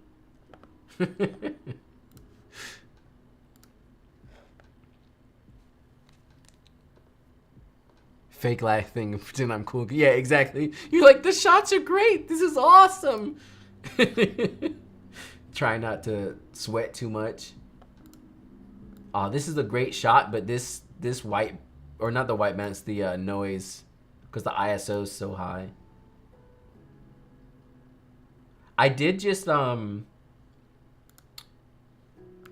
people at DxO just hit me up to try out their thing. I don't remember how it works though, because I think I can I do it inside the, oh, I think I have to export it, right?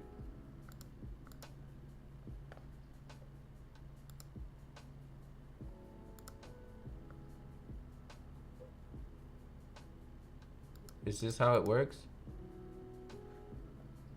Export with DxO. Where is it going? Temporary folder will be discarded. Okay, great. So DxO is like AI noise canceling or something. I've never used it. If y'all have used it before, let me know. So this is it here. It sees what it is, XT30 with the XF2. Oh, that's why the ISO is so high. The XT30 is a great camera, but it also, like, compared to like an XT5 or something, it's just not gonna perform like that, which, I mean, it makes sense. So it's gonna do the Deep Prime XD. And yeah, it's gonna make a DNG. Do it.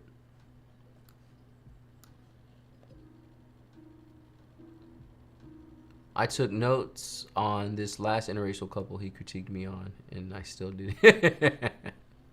No, and yeah, if you're underexposing at all, it's the tiniest bit. Cause when you lose them shadows, it just is the worst. Let's see how this turned out. Yeah, look at that, y'all.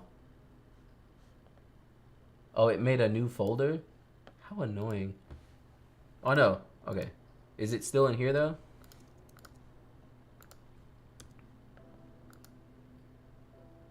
Oh, I can't zoom on them like this. Let's go to the one and edit it. Is this the original? Yeah, and then let's, there.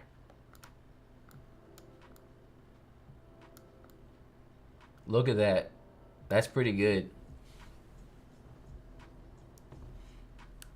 That's pretty good.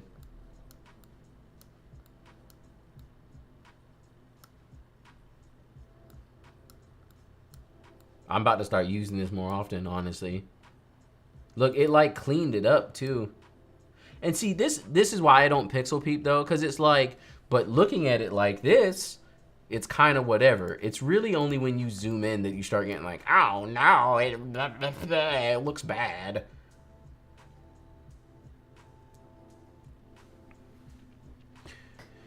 I'm trying out here.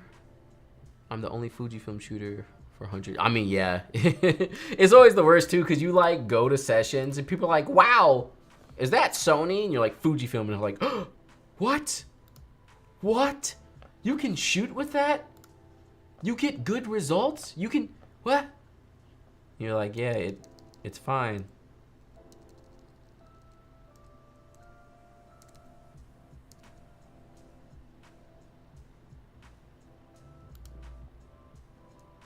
Now, Lightroom did just do its own AI noise, but I tried it and it wasn't really good at all.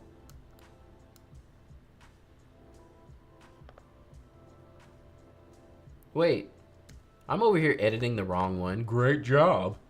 I was like, why is it so noisy? I just denoised it.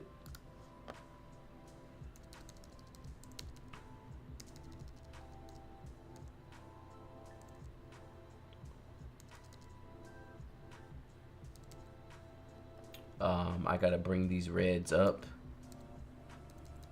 Get them to be more red. Shadows can come down.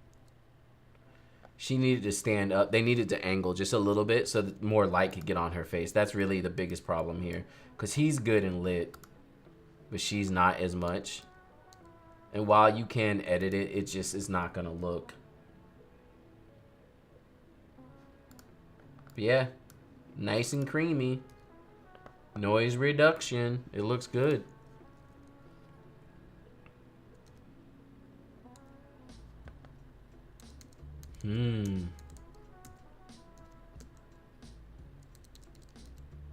The photos do look different though.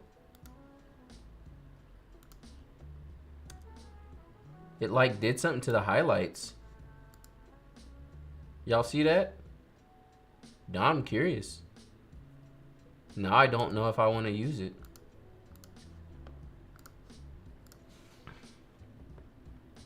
Here we are with a good old wide shot Wednesday. Yep, with a 16-1.4, one of my favorite lenses. This looks great. Let's bring these reds back. And because that's the downside to my preset, is it does change the way the reds look a little bit. So especially whenever I do any Chinese weddings, I'm always like having to bring the reds back because I don't want them to look too orangey. Crop sensor? How do you shoot weddings with a crop sensor? And the thing is, like, again, if you're a photographer and you're like, I just like it better, that's okay. But these people who swear that you have to have it, and then they'll look at my work and be like, wow. And then they find out what I shoot afterwards and they're like, how? And I'm like, because it's a camera. Like, and I'm not even that good. Let's be honest. Like, I'm pretty good, but I'm not that good. Like, you just have to know how to use your stuff. So the reason I would black and white this is because it's kind of soft, which makes sense because they were going for the blur. With this, you would have just had to have a little bit steadier hands, and either way, if the couple moved even the tiniest bit, it's going to be soft. So I would black and white it. Anytime a photo is soft or like anything of that sort, I black and white it, because then it's like, ooh, artsy. Thank you, John. I appreciate it. Yeah, those were great shots. Absolutely beautiful shots. I love the wide shot one. I'm still, it's curious how it, look at that. Now I'm like, now I'm concerned.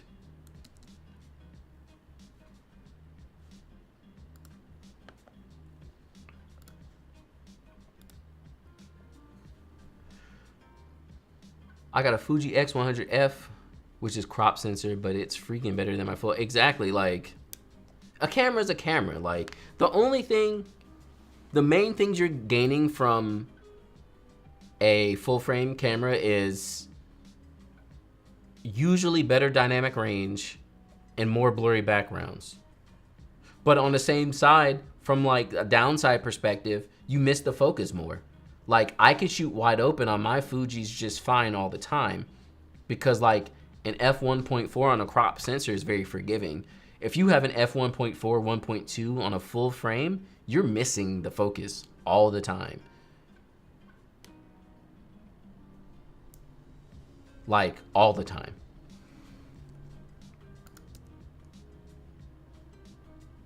Beautiful shot. We're gonna subject select. Cause see, I could just raise the shadows, but you see how it pulls the shadows out of the tree and stuff? I don't like that. So if I need to raise the shadows on my subject, I just choose them.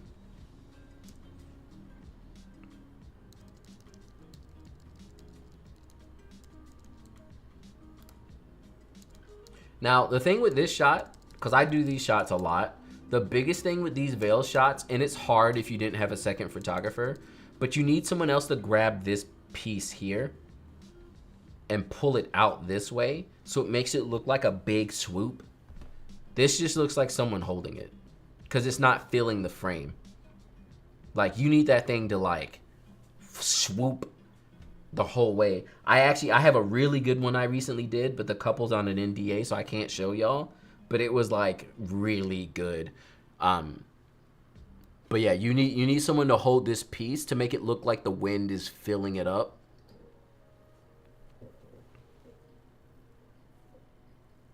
How much you charge per weddings? Right now I'm still at $6,500 per wedding. That's 8 hours.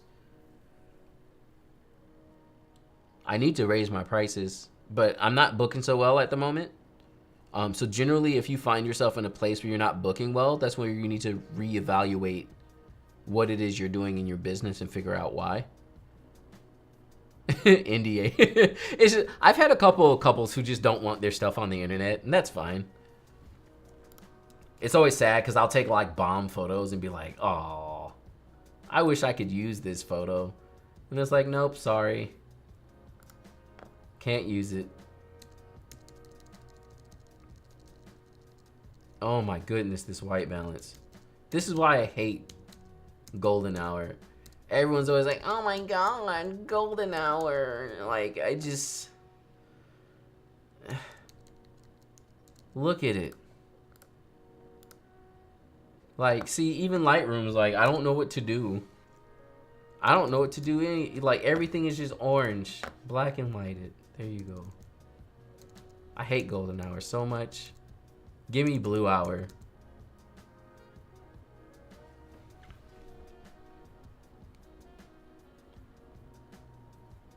Os, was that?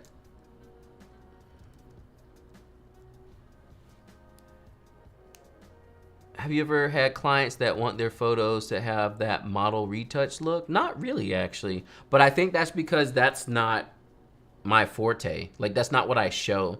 Again, like, what you show is what you're gonna get. So, like, my dude Stanlow,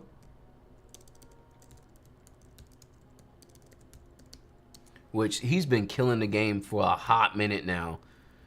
I'm trying to find his Instagram real quick. Yeah, so this dude, he over here killing the game, right? He's on Vogue and Essence and stuff. And so look at his photos, you know, even the photos of him. I can't even, they won't let me look at the photos? Really, yo? How annoying. Well, we'll just have to look at them small. But you see the kind of shots he's showing off? Oh, this is stupid. Hold on, let me log in.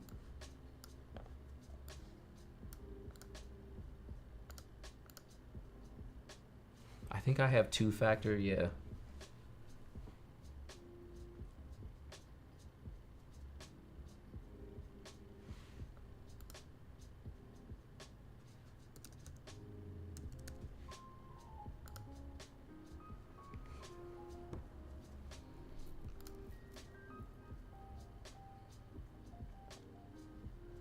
All right.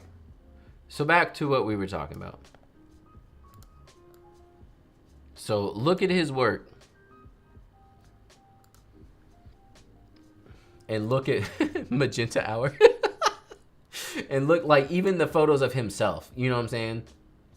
Like, you can tell what he's going for. You can see his clients and how their photos look. This is what I was talking about with that last photo. You see how it's filling the frame up and then swooping around? That's exactly what I was talking about. You can't just have it like, you can't see it bending in. It doesn't look the same. You need it to fill the whole frame up. So like, that's why I don't get clients like this, because I don't show this. You know, he has there are clients with the tigers out here, you know? You know what I'm saying? Like, he has pictures of himself with like elephants. And so he's going to get the people who want to be, because you can tell she was touched up. Her skin is flawless. And so the more you show that, you know, look at this. Flawless skin. The more you show it, the more you'll get it. So my couples don't expect this of me because I don't ever show that. Like, my edits are more of a naturalistic look, where this looks natural as well, but you can tell it's like all the way, like magazine perfect, you know what I'm saying? So yeah, it's more so about what you do and show. If you show that that's what you're doing and that's what you're making your brand off of, that's what you'll get.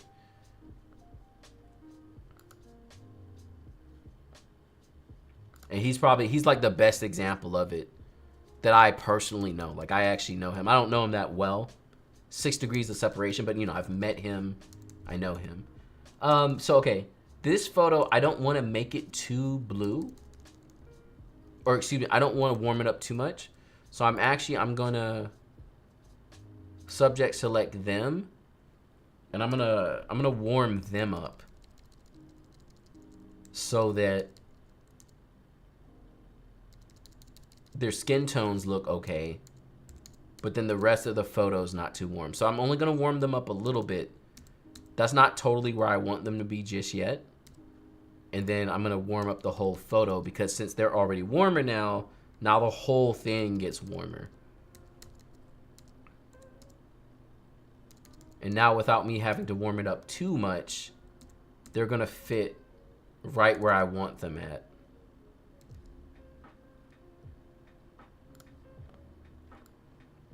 So yeah, it's an interesting thing with like how what you show on the internet is what you're gonna end up getting. This is distracting. I don't know what that is.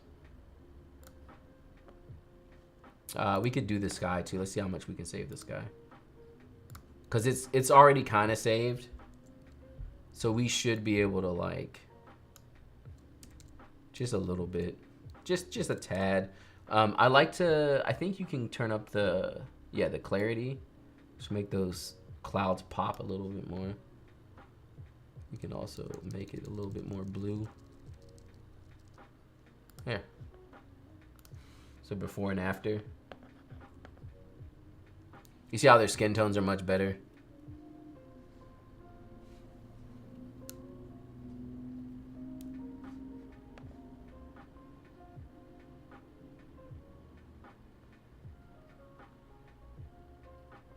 I'd love it if a wedding couple would be willing to go into the water. I mean, yeah, that'd be hype.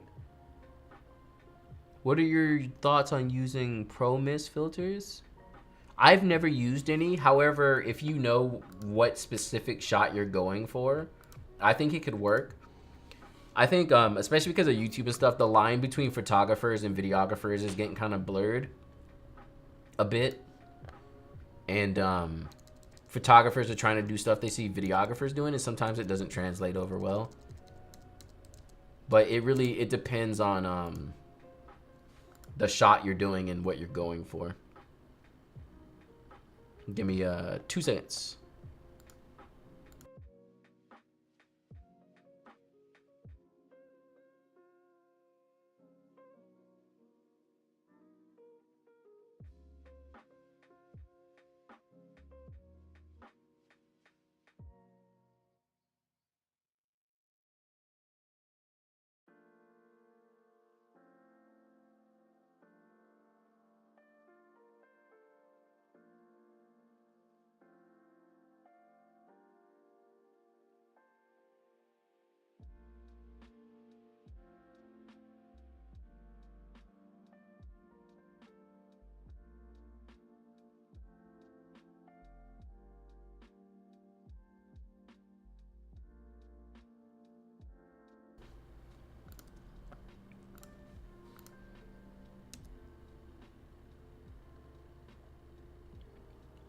Nice.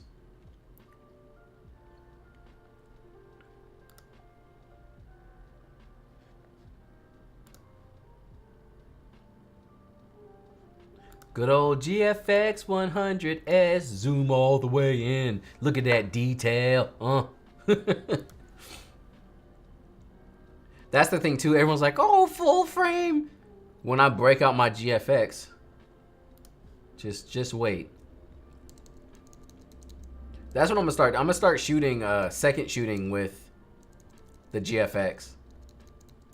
People are like, is it full frame? It's medium format. What? It's more than full frame. You're gonna be okay. Honestly, if anything, it'll make you switch systems.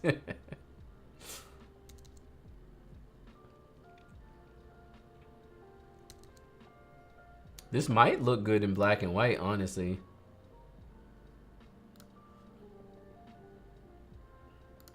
Yeah. This has a very editorial black and white feel to it.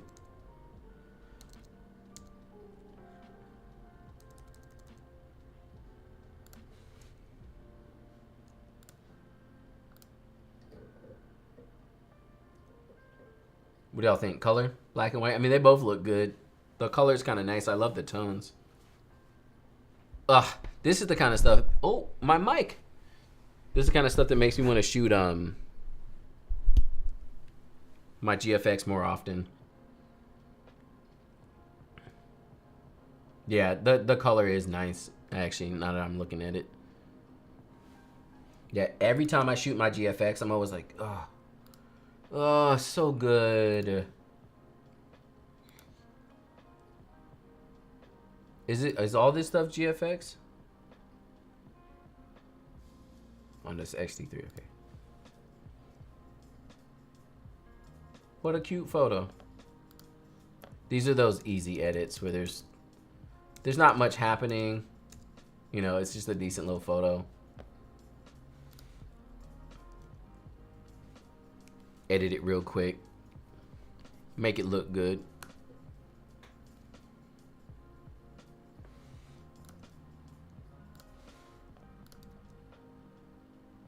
Probably black and white, because this is just like everybody hanging out and getting ready.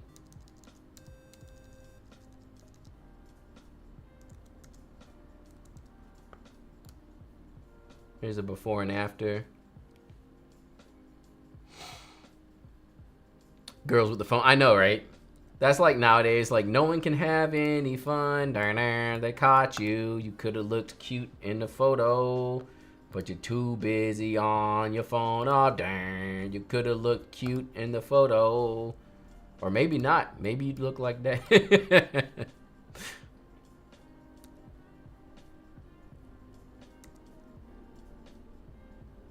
That flash is kind of hot.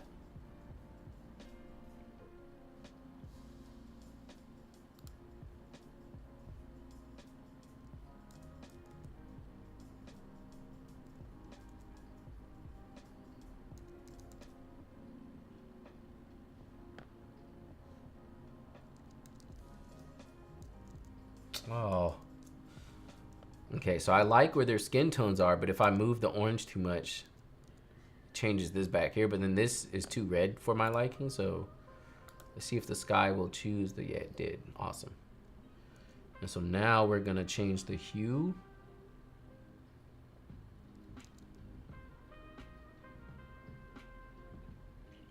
Yeah, and make it more orange like that.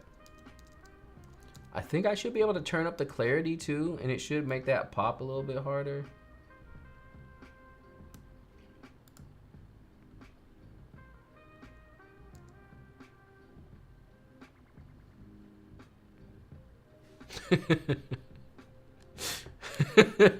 Lady looking miserable in the back. The next one was at the beach after the hurricane here in Florida. Oh, nice. Here's our before and after.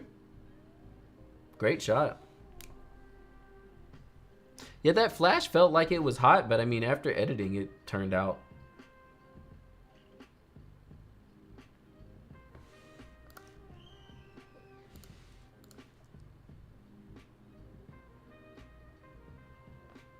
Freddie over here submitting his whole portfolio.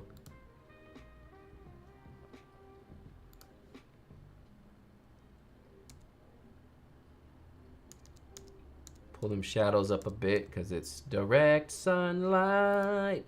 Here's our before and after. I could pull the highlights up a little bit too if I really wanted to.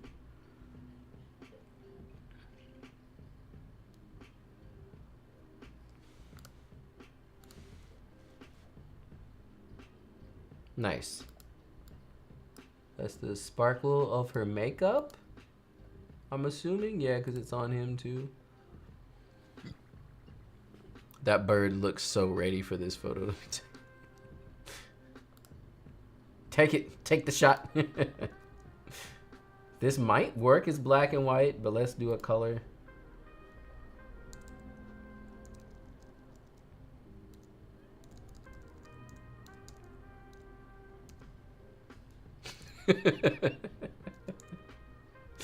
Yeah, I think I would like this one in black and white. It's hard to say because they're both really good.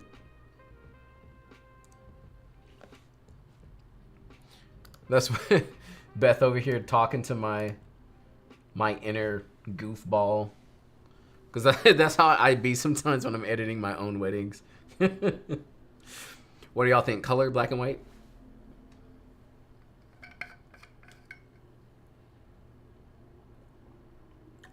Like, I love it when I'm doing reception photos. And let's say I took like 2 or 3 real quick. So you see the people and you keep like thumbing through the photos and be like, yeah, I don't know, seeing it up front, I thought black and white would make more sense. Again, black and white's a feeling. I always get that question. They're like, oh, how do you know if it's black and white? You just feel it. It just feels like a black and white. I almost can immediately look at the photo and be like, yeah, this is going to be a black and white. And that's it. And that's how I edit too. Like, I don't go through looking around and be like, maybe I should black and white. But nope, it's like I see it and it's black and white. Actually, at this point, the way I shoot, I know what photos are going to be black and white. So I like shoot them thinking in my mind like, yeah, this is going to be black and white. Blue color is off. Oh yeah, my blues are... I got wonky blues in my preset. Yeah, like this works better as black and white. Pull them shadows up. What a cute couple. It's like someone's parents. How cutie. Look at them. They said after all these years. Pull the shadows a little bit.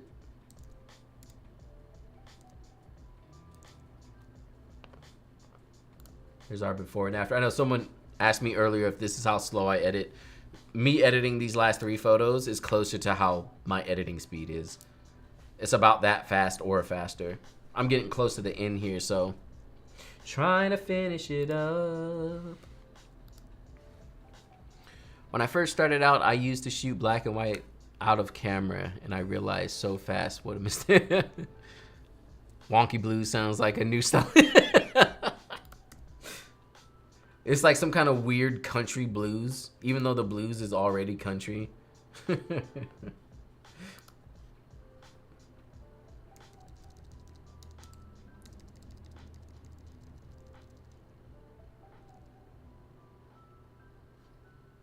Here's our before and after. I like this shot.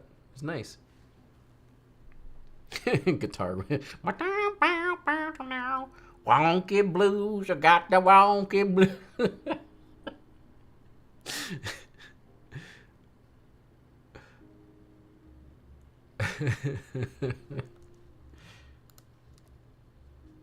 This is the same. So see, like, generally what I would do is this is basically the same scene. So I would just sync these settings like that. And then, so this one ended up being too much. So I would pull it back. And I would do it again for the rest of them. And just sync them in there. Like that, that's me editing. That's how I would edit for real. Like if I was trying to, if this was my wedding and I needed to edit 100 photos real quick. Cute. Oh, we finally made it. Beth, we got to your photos. This is another one of those questionable, it could be black and white. Uh-oh, it's a JPEG. Oh, no. I normally just delete the JPEGs. Because I can't really edit them.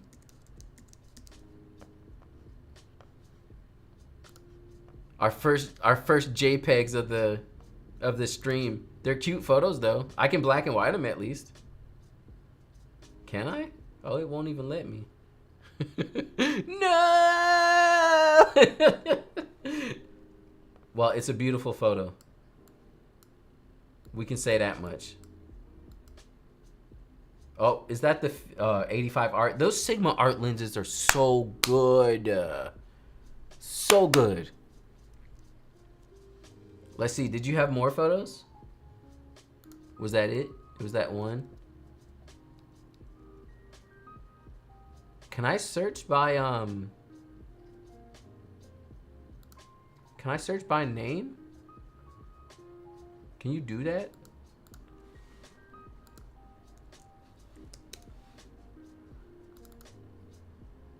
Oh yeah, you can.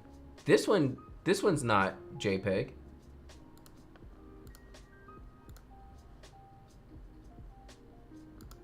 That other one was a great shot.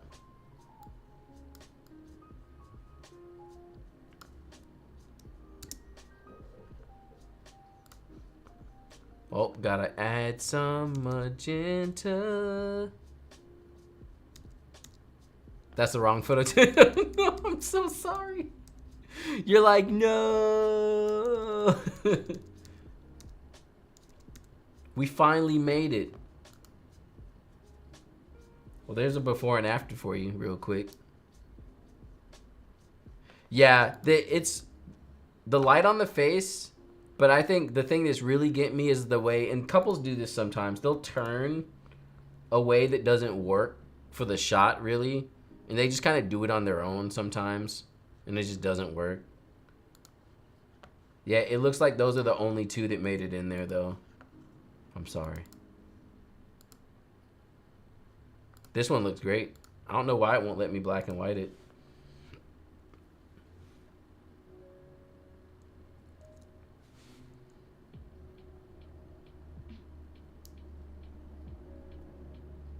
Yeah, the right photo is the one where yeah, and it makes sense because like you can tell.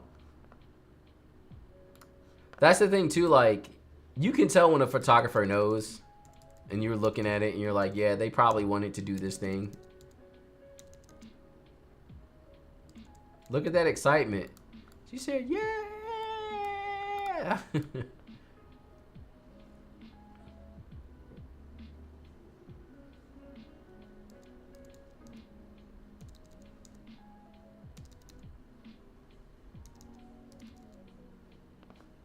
Here's our before and after.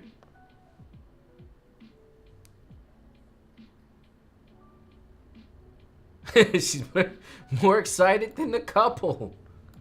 No one's as excited as she is.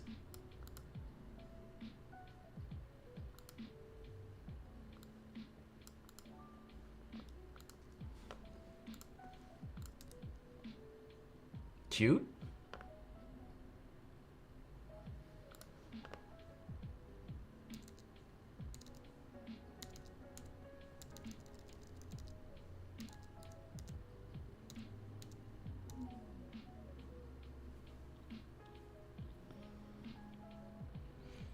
It's kind of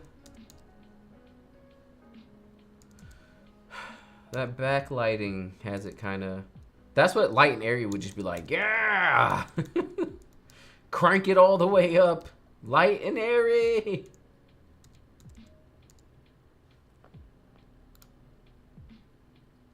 There's a quick before and after. I guess I could straighten it. It looks like it's not straight. Yeah. Yeah, yeah, you'll find me every time hating on back. The thing is, backlighting has to be the right kind of backlighting unless you're using something to fill in the front. And again, it's like a downside of natural light photographers, especially when you're new to it. They like won't, they do the backlighting the wrong way. So like this is backlight too, but it's flash in the front, so it makes sense. It works. When it's just straight up backlight, it's kind of hard to deal with. This might be black and white, but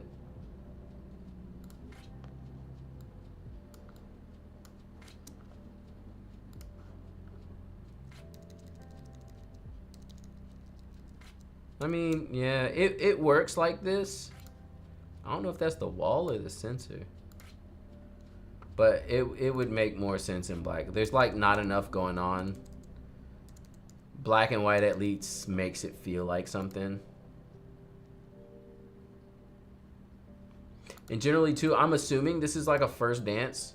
One of the biggest things I always try to do with the first dance is that if find whatever area of the room has more going on in it.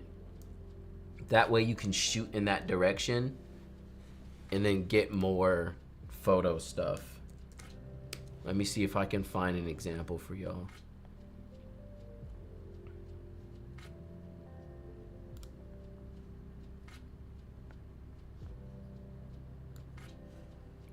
So here's my Instagram. And do I have an example in here?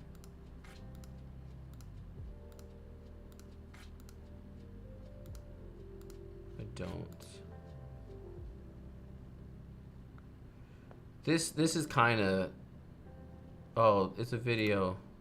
Great job because of reels. Did I never post any photos of theirs? Yo, I'm the worst. I be like shooting all these weddings and I never post photos. And then I go back and I look at my Instagram and I'm like, I really didn't shoot any photos? Or I didn't upload any? And I'm just like, wow, I just don't upload okay, I don't have an example. Never mind. But yeah, I try to find whichever side of the room has more either depth and or lights and things that are happening, so it doesn't just feel like with this one. And sometimes you can't help it, but it just feels like it's just a wall behind them, you know? There's like nothing happening. Cute. I think this is our first Nikon shot that we've run into. Good old Neff. Needs magenta. Here's our before and after. I do the same thing. I actually just hired a virtual. I need to as well. I need to just be like, here's a bunch of photos. Just post some stuff for me, please. Did you shoot using film simulation? No. So I always have a film simulation on. Like when you shoot on a Fujifilm, you have to have a film sim on. But all the photos you see of mine are actually edited. So if I was doing color, it would need more magenta. There it goes. Yeah, Sony always needs more magenta. I don't know what that is. Is there before and after? You see how green this is? Look at that. Look at that tragedy of green. Magenta. You need it.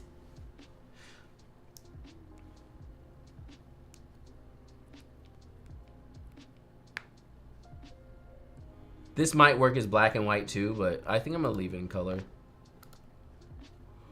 Oh goodness. Cute.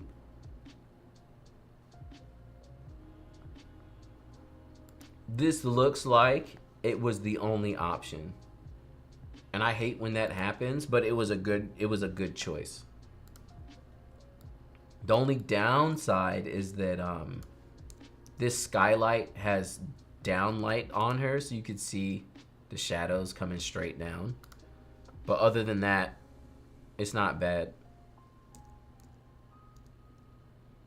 Let's raise the shadows on her a bit.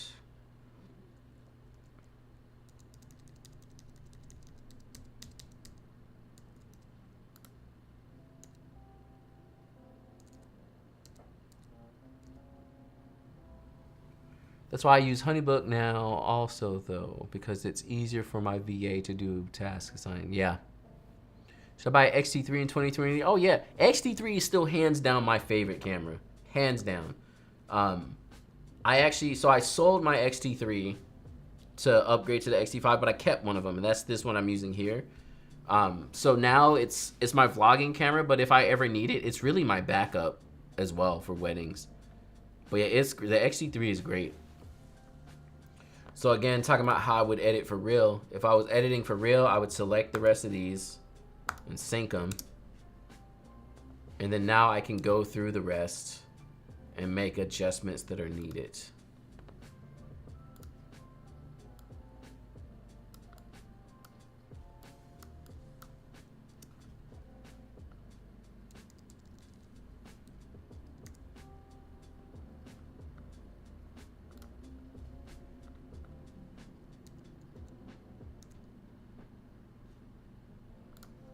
Black and white for good measure. Pull them shadows up.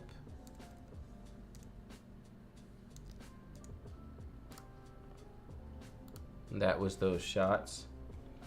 Yeah, these were like I need to get some solos of the bride real quick, and this is the best choice. Which it was the best choice.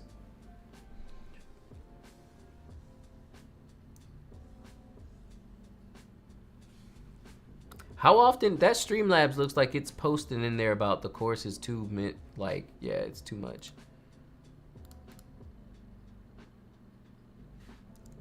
Sorry about that, y'all.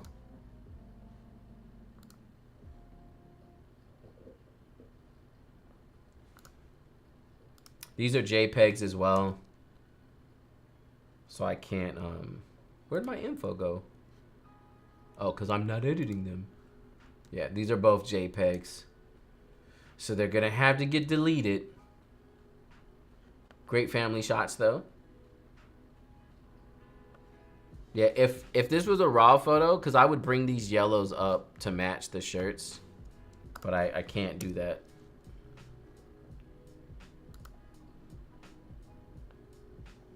I can't do it with a JPEG. This is that same wedding. Looks like the focus was missed a bit. So this would be a candidate for black and white.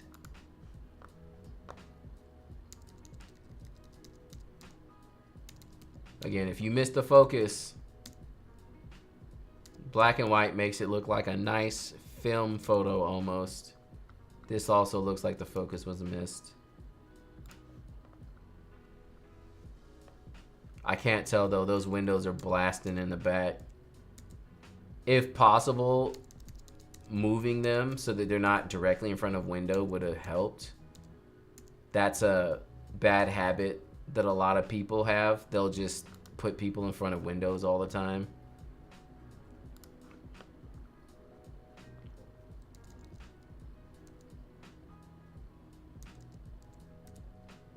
They got the whole session. I'm about to edit this whole wedding. Center this up a little bit more. This is black and white. The whole venue is very black and white, so this makes sense. Okay, it's not the whole. I was about to be like, this dude just put in his whole wedding. Great shots overall.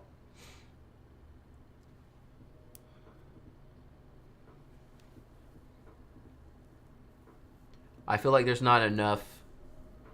The variation on some of these, and again, this is only a handful of shots, clearly. Like, I'd probably take out some of these just for like a cohesive feel. Whoa. What's wrong with Lightroom? Y'all saw that, right? I'm not the only one who experienced that. Why is Lightroom like this? This shot's looking good. It just needs some white balance help. And there it goes.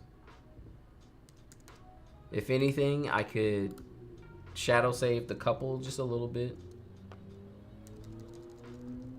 just a little bit. And then because I shadow saved them, I'm going to pull the exposure down just a tad.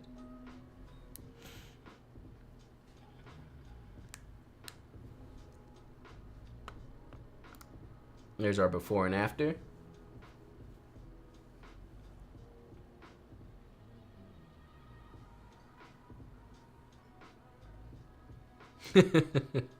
You still hurt over there about your JPEG submission.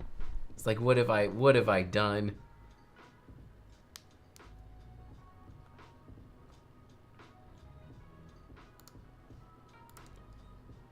Nice.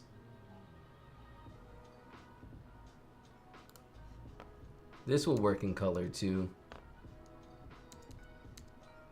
It just needs white balance help.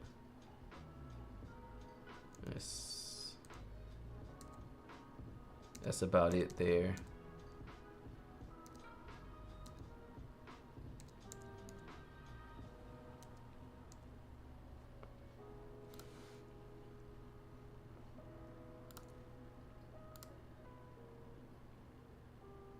Nice. These look great. What is shadow save? That's so I'm just talking about raising the shadows on the subject.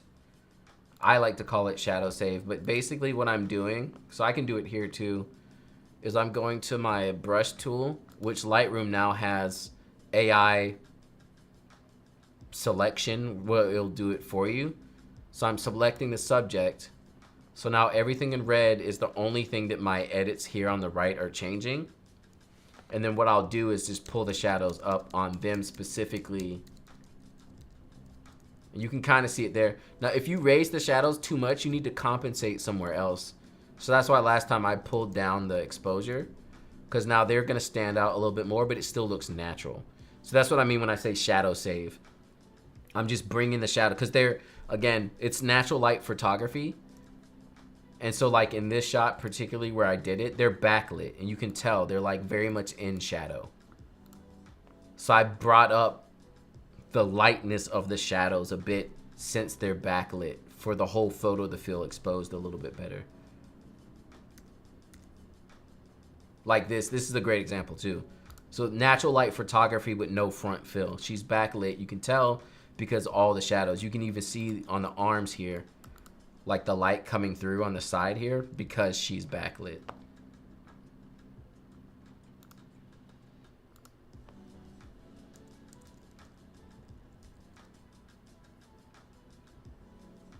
So this is another case where I would probably select the subject and then raise the shadows on her specifically, just a little bit, not much, so that while I edit,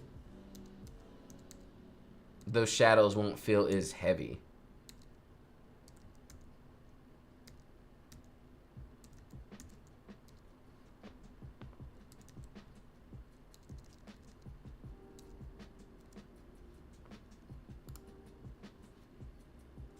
And there's our before and after.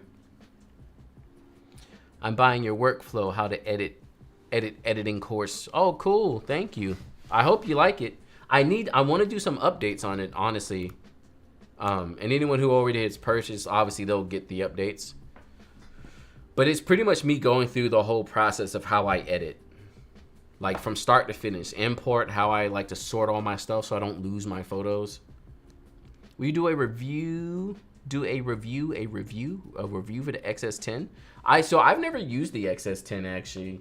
I guess I could rent one from Fujifilm. But generally I like this. When I thumbed through the shots earlier, I got to this shot. This is great. I want to see how it, yeah. But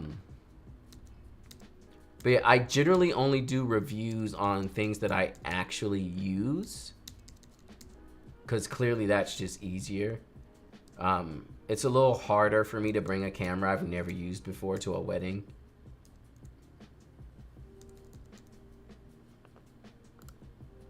Here's our before and after.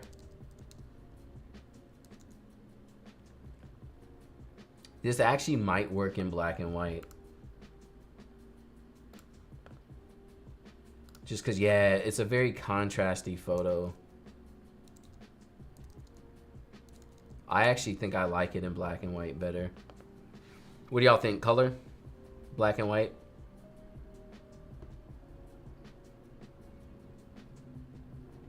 Thanks for convincing me to go back to Fuji. Yeah, I know it's hard for a lot of people because no one really takes Fuji seriously. And so because of that, they like question their lives. But like, it's good. I like it. I now know one other Fuji photographer within 100 miles. Yay!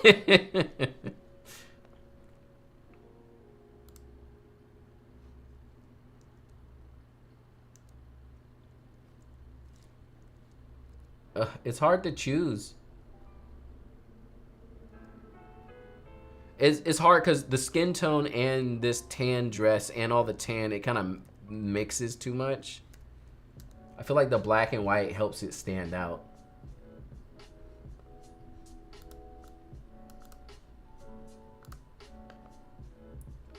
Wow, for once it's too much magenta. It's also way overexposed.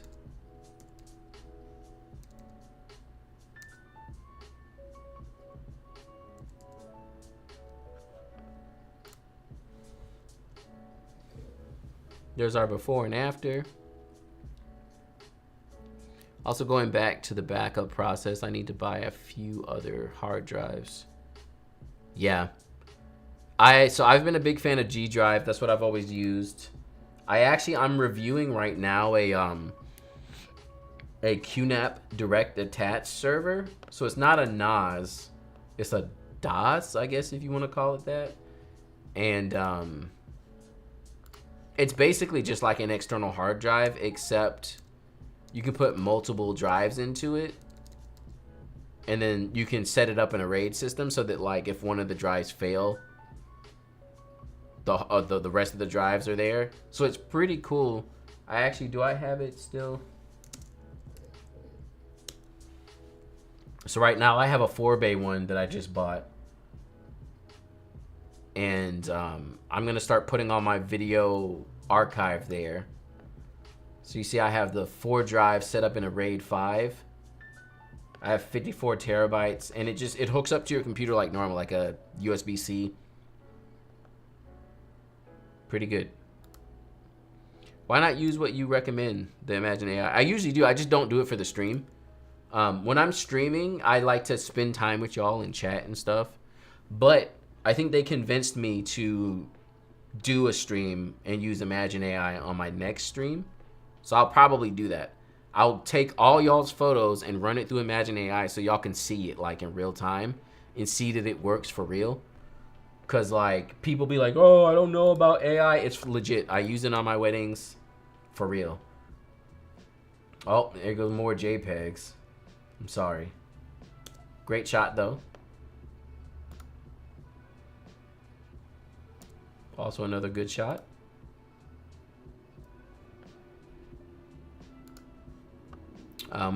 We can already, oh, LS, thank you so much for that super chat.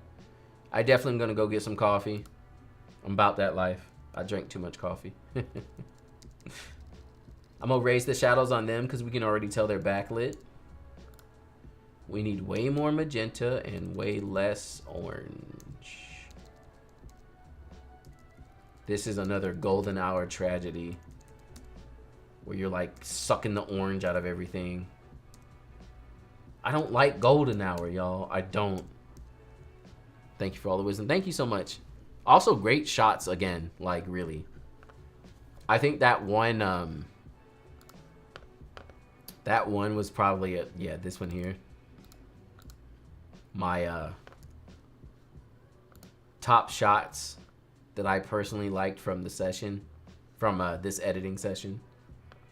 What coffee do I like? So I'm not enough of a coffee head to have actual brands, but generally I do drink black coffee.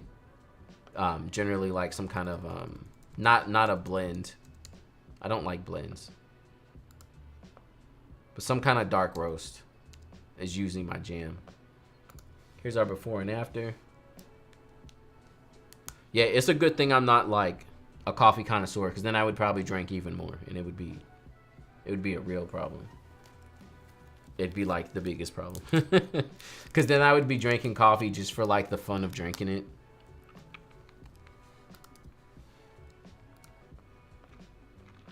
Hey, it's Jesse. Welcome to the stream. Oh, nice. I feel like this is black and white.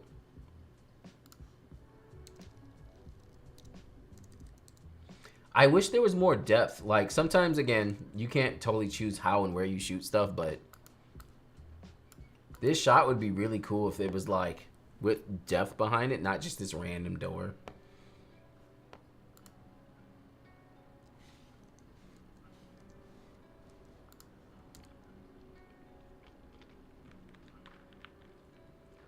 But see, again, this is what I'm talking about. I don't like backlit stuff. Everything's washed out. Like, yeah, I would black and white this just because it's just like, you see how much dreamier it looks in black and white? This in color, I don't know. It just looks like washed out and stupid. Yeah, black and white.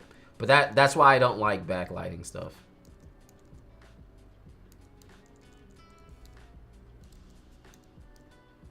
Yeah, definitely black and white. It's like the only way it looks. I don't know, it looks so touching and stuff. In color, it's missing something.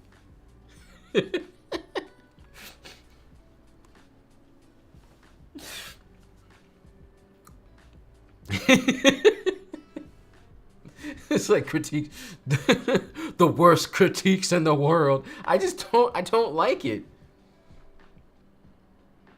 And I feel like there's only but so much you can do with it. Here, let's do a color copy. Let's not be a hater.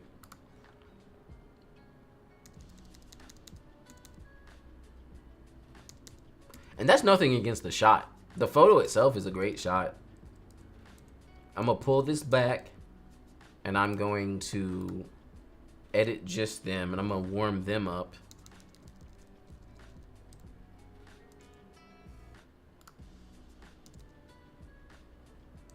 But like, there's only but so, and like, I guess you could come in and, what's that option? What is that option? I can't even remember what it's called because I never use it. Oh yeah, dehaze. I mean, like, you could dehaze it, I guess. You know, oh yay, but then why shoot it like that? Like, clearly, if you shot it like that, you would want it to look like that, I would assume. So see, for me, I don't know, the black and white just works better.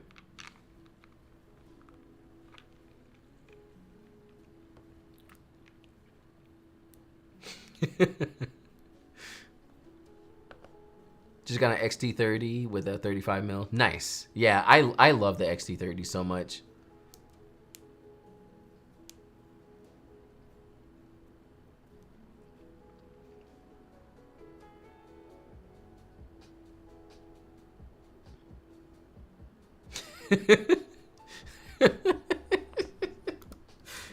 Today will be known as the day that John just went off on everybody. Why is it doing this? How much hate can I bring to a photo? Like, this is nice. I like this. Good old 135, compress that background. Oh, we need magenta to save the day. Uh-oh. This felt like a JPEG for a moment there.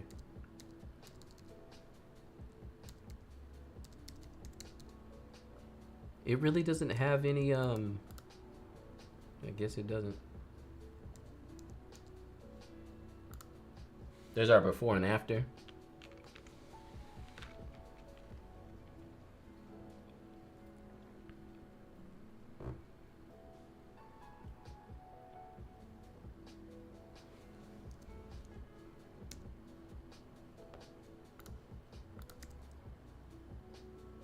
Cute.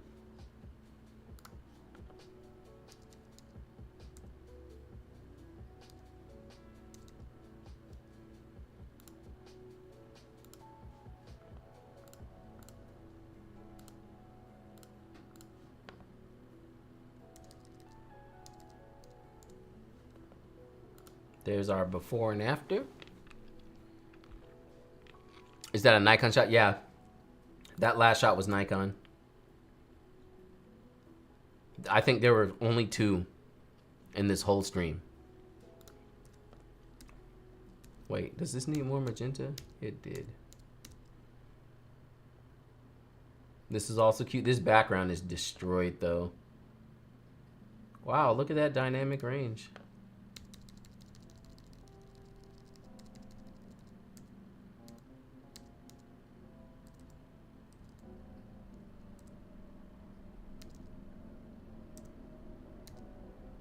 I'm actually surprised the background came back that much. There's our before and after.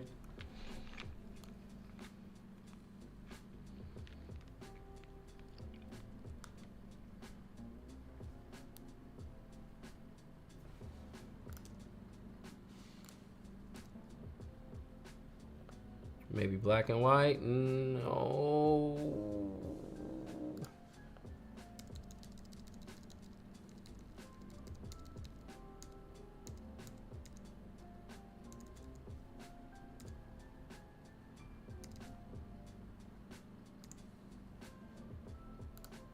Here's our before and after there. It's not often that you see shots overexposed so much. But since everything was backlit, I guess they were trying to make sure the couple was lit correctly. Loving a good sepia photo.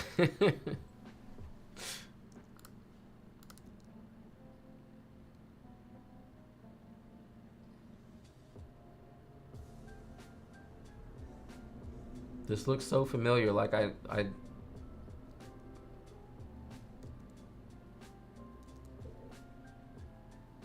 Is this one of those crop ones? No.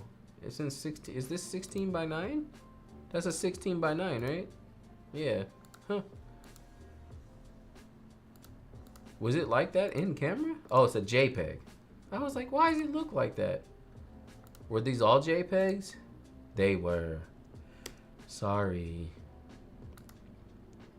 Cute shots, though. I'm curious why they're all 60. Are they pulls from video?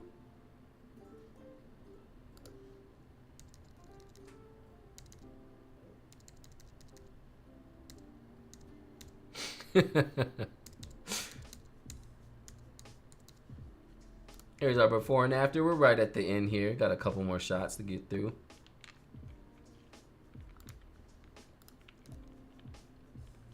Oh, there goes some more JPEGs.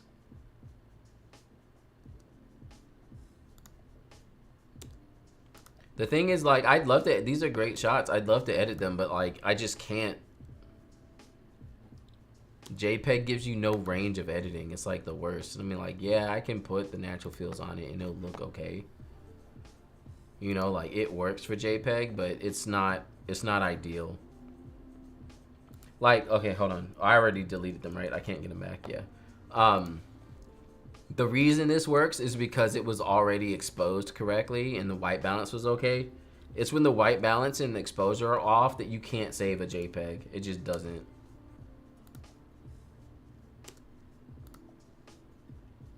So see, like, this would probably do good too. Shadows are kind of heavy. It's like too contrasty. There's only but so much you can do with JPEGs.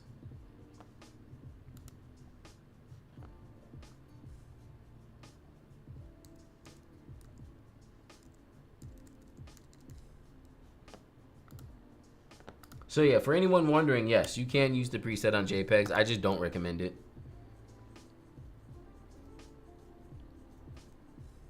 Wow, there's a lot. I'm sorry, yo. It's like right at the end too. Cute. That's a great shot. Yeah, again, it works. It's just not, it's not ideal. But it works.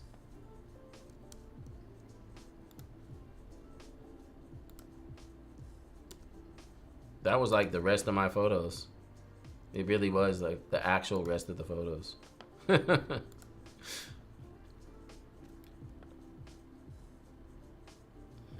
Also because no one can take. I really try my best not to take window dress shots. I cannot stand window dress shots.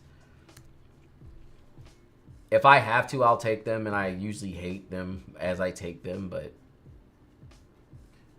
let's see. Let's find some favorites.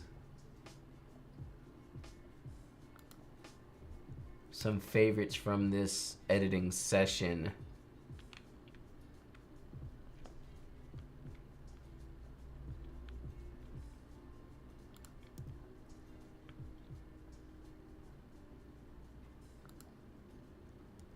So many choices. It's so hard to choose.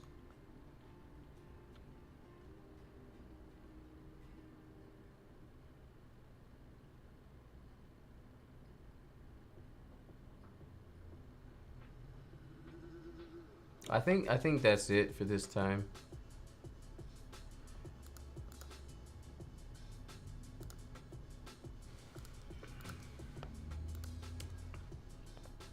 These are my favorites this time around.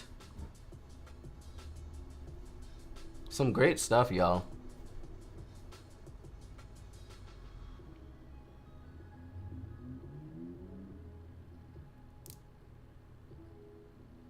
Shout out to everyone stayed to the end. Really, though. Y'all hanging through. Do you do one-on-one mentoring? I do. I'm trying to get a better process for the mentoring. Right now, I do mentor sessions. So like a 1.5 hour session. We'll sit down, review your photos, review your website, whatever you'd like to. Just chat about stuff. Next steps, choices, things like that. Oh, let me talk about my exporting, because I usually do that at the end too. Because if y'all don't know, and if you didn't notice, I don't sharpen inside of Lightroom. So you'll see with my edit here, under sharpening, everything's turned all the way down. So what I end up doing here at the end is when I get all my photos and they're finished, I'm ready to go, I'll export.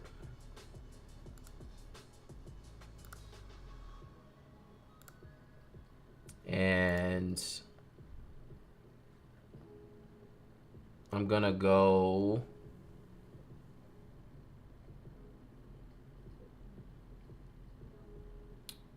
let's see.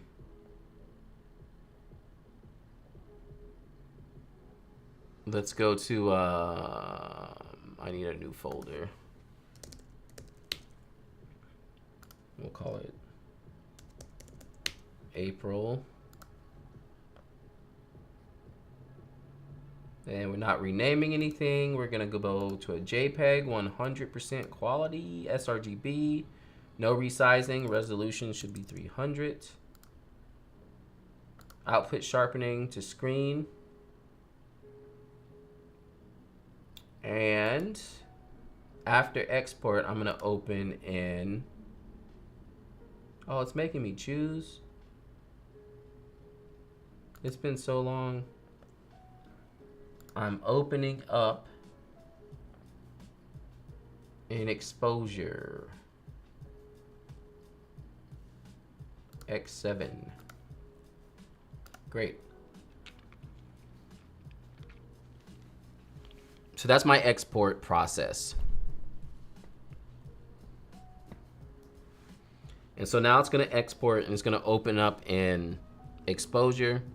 And that's where I do my sharpening and grain, because I do always add grain to my photos. I like to give them a little bit of a film-esque look. Thanks for hanging out in the stream, Beth. Next time we'll get some good photos in there. Non-JPEGs. So here is the exported version without the sharpening. And then I add the sharpening and grain here at the end. And it adds a taste of contrast, a little bit of film grain and sharpening. And it's always hard to see on the stream, I think. It also doesn't always work whenever I try to do it on stream, but yeah. It adds just enough sharpening and a touch of grain.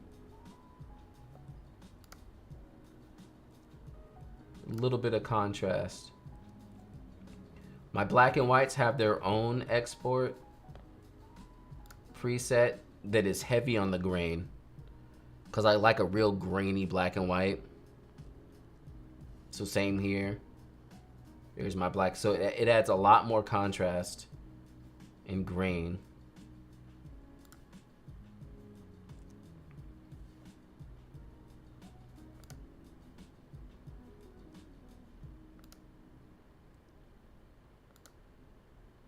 I've been debating using my black and white sharpening and grain on my colors, because it gives it a very like editorial film look, and I kind of like it. I just haven't been able to make myself move there just yet. Some people don't like grain like that, but I'm a fan.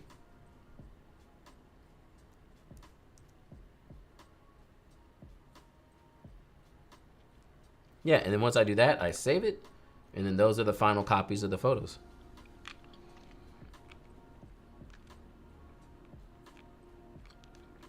Yeah.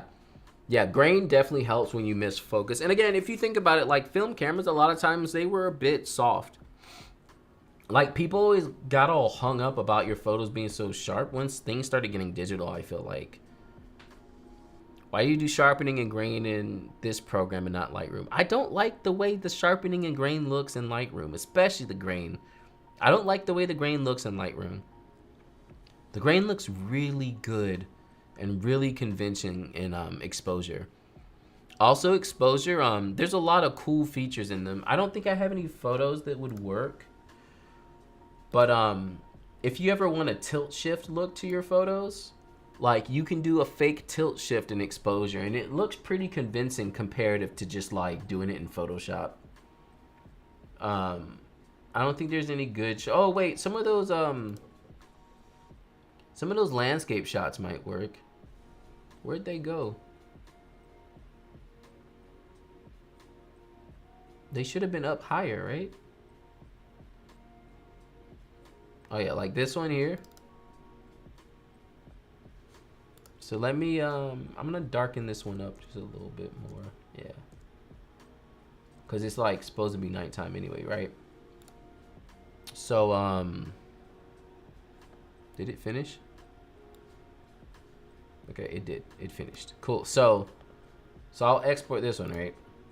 Same process. It's gonna go to exposure. And then once I get into exposure, so I'll add my sharpening and grain on it. But then also we have this bokeh option here on the right. Oh, sorry. Here. So on the right here, there's this bokeh option. You see these circles showed up. So I like to do the lines kind of like it was a tilt shift. And then there's presets you can do. So a lot of times I like to do like a traditional lens, and we'll take like a 105 mil at f2.8. And then this is the line of how much of it is tilt shifted. And so you see I can do that like tilt shift miniature look. Exposure is another app for the, yeah.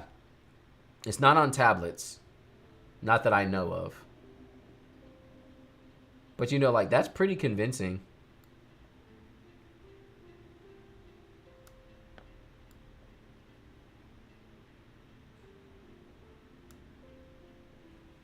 I wish I could move just one side.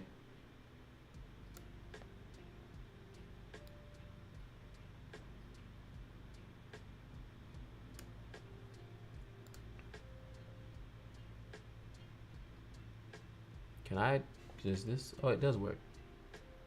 So there. So now I have this like tilt shift miniature look on the photo, and it looks pretty good. Like it doesn't really look fake.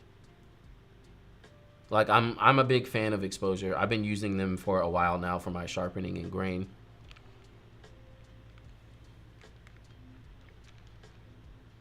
What kind of mic do I use for my? It's the same one I'm using for this.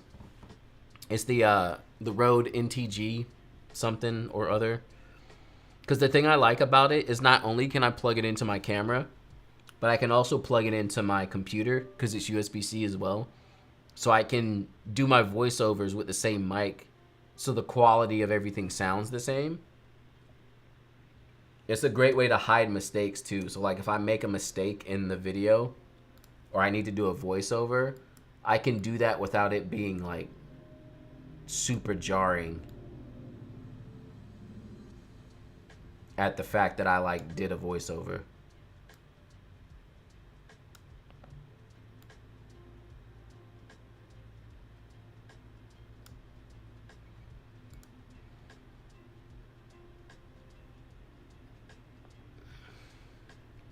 Okay, is it an Adobe product? I'm recently starting my photog business, so I'm looking to see what other apps. It's not. I don't know what the name of the company is anymore, actually. Because they like changed their name at one point. It's just called Exposure Software, I guess. They were called Alienware, but they stopped, I guess. So this is them here. I'll link it for you in the chat. Now, the thing is, though, technically, it does the same thing as Lightroom. Whoa, there's a plugin?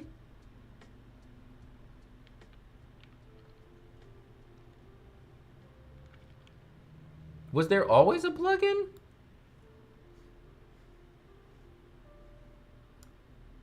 How do I not know about the plugin?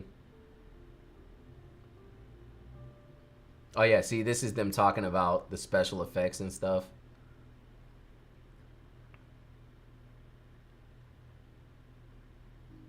Photoshop and Lightroom plugin support. But yeah, it's technically the same thing as Lightroom.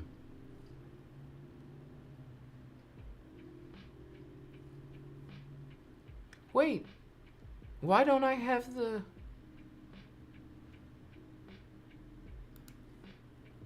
I'm so lost now. I want the plugin. Do I have the plugin? Is it in Lightroom already and I just never use it? Where would it even be?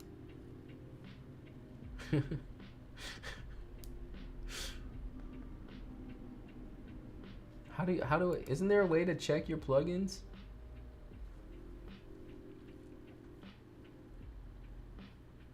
Settings?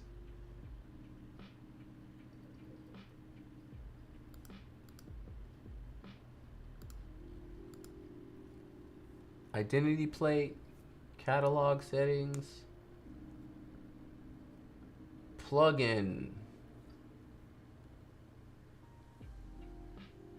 manager,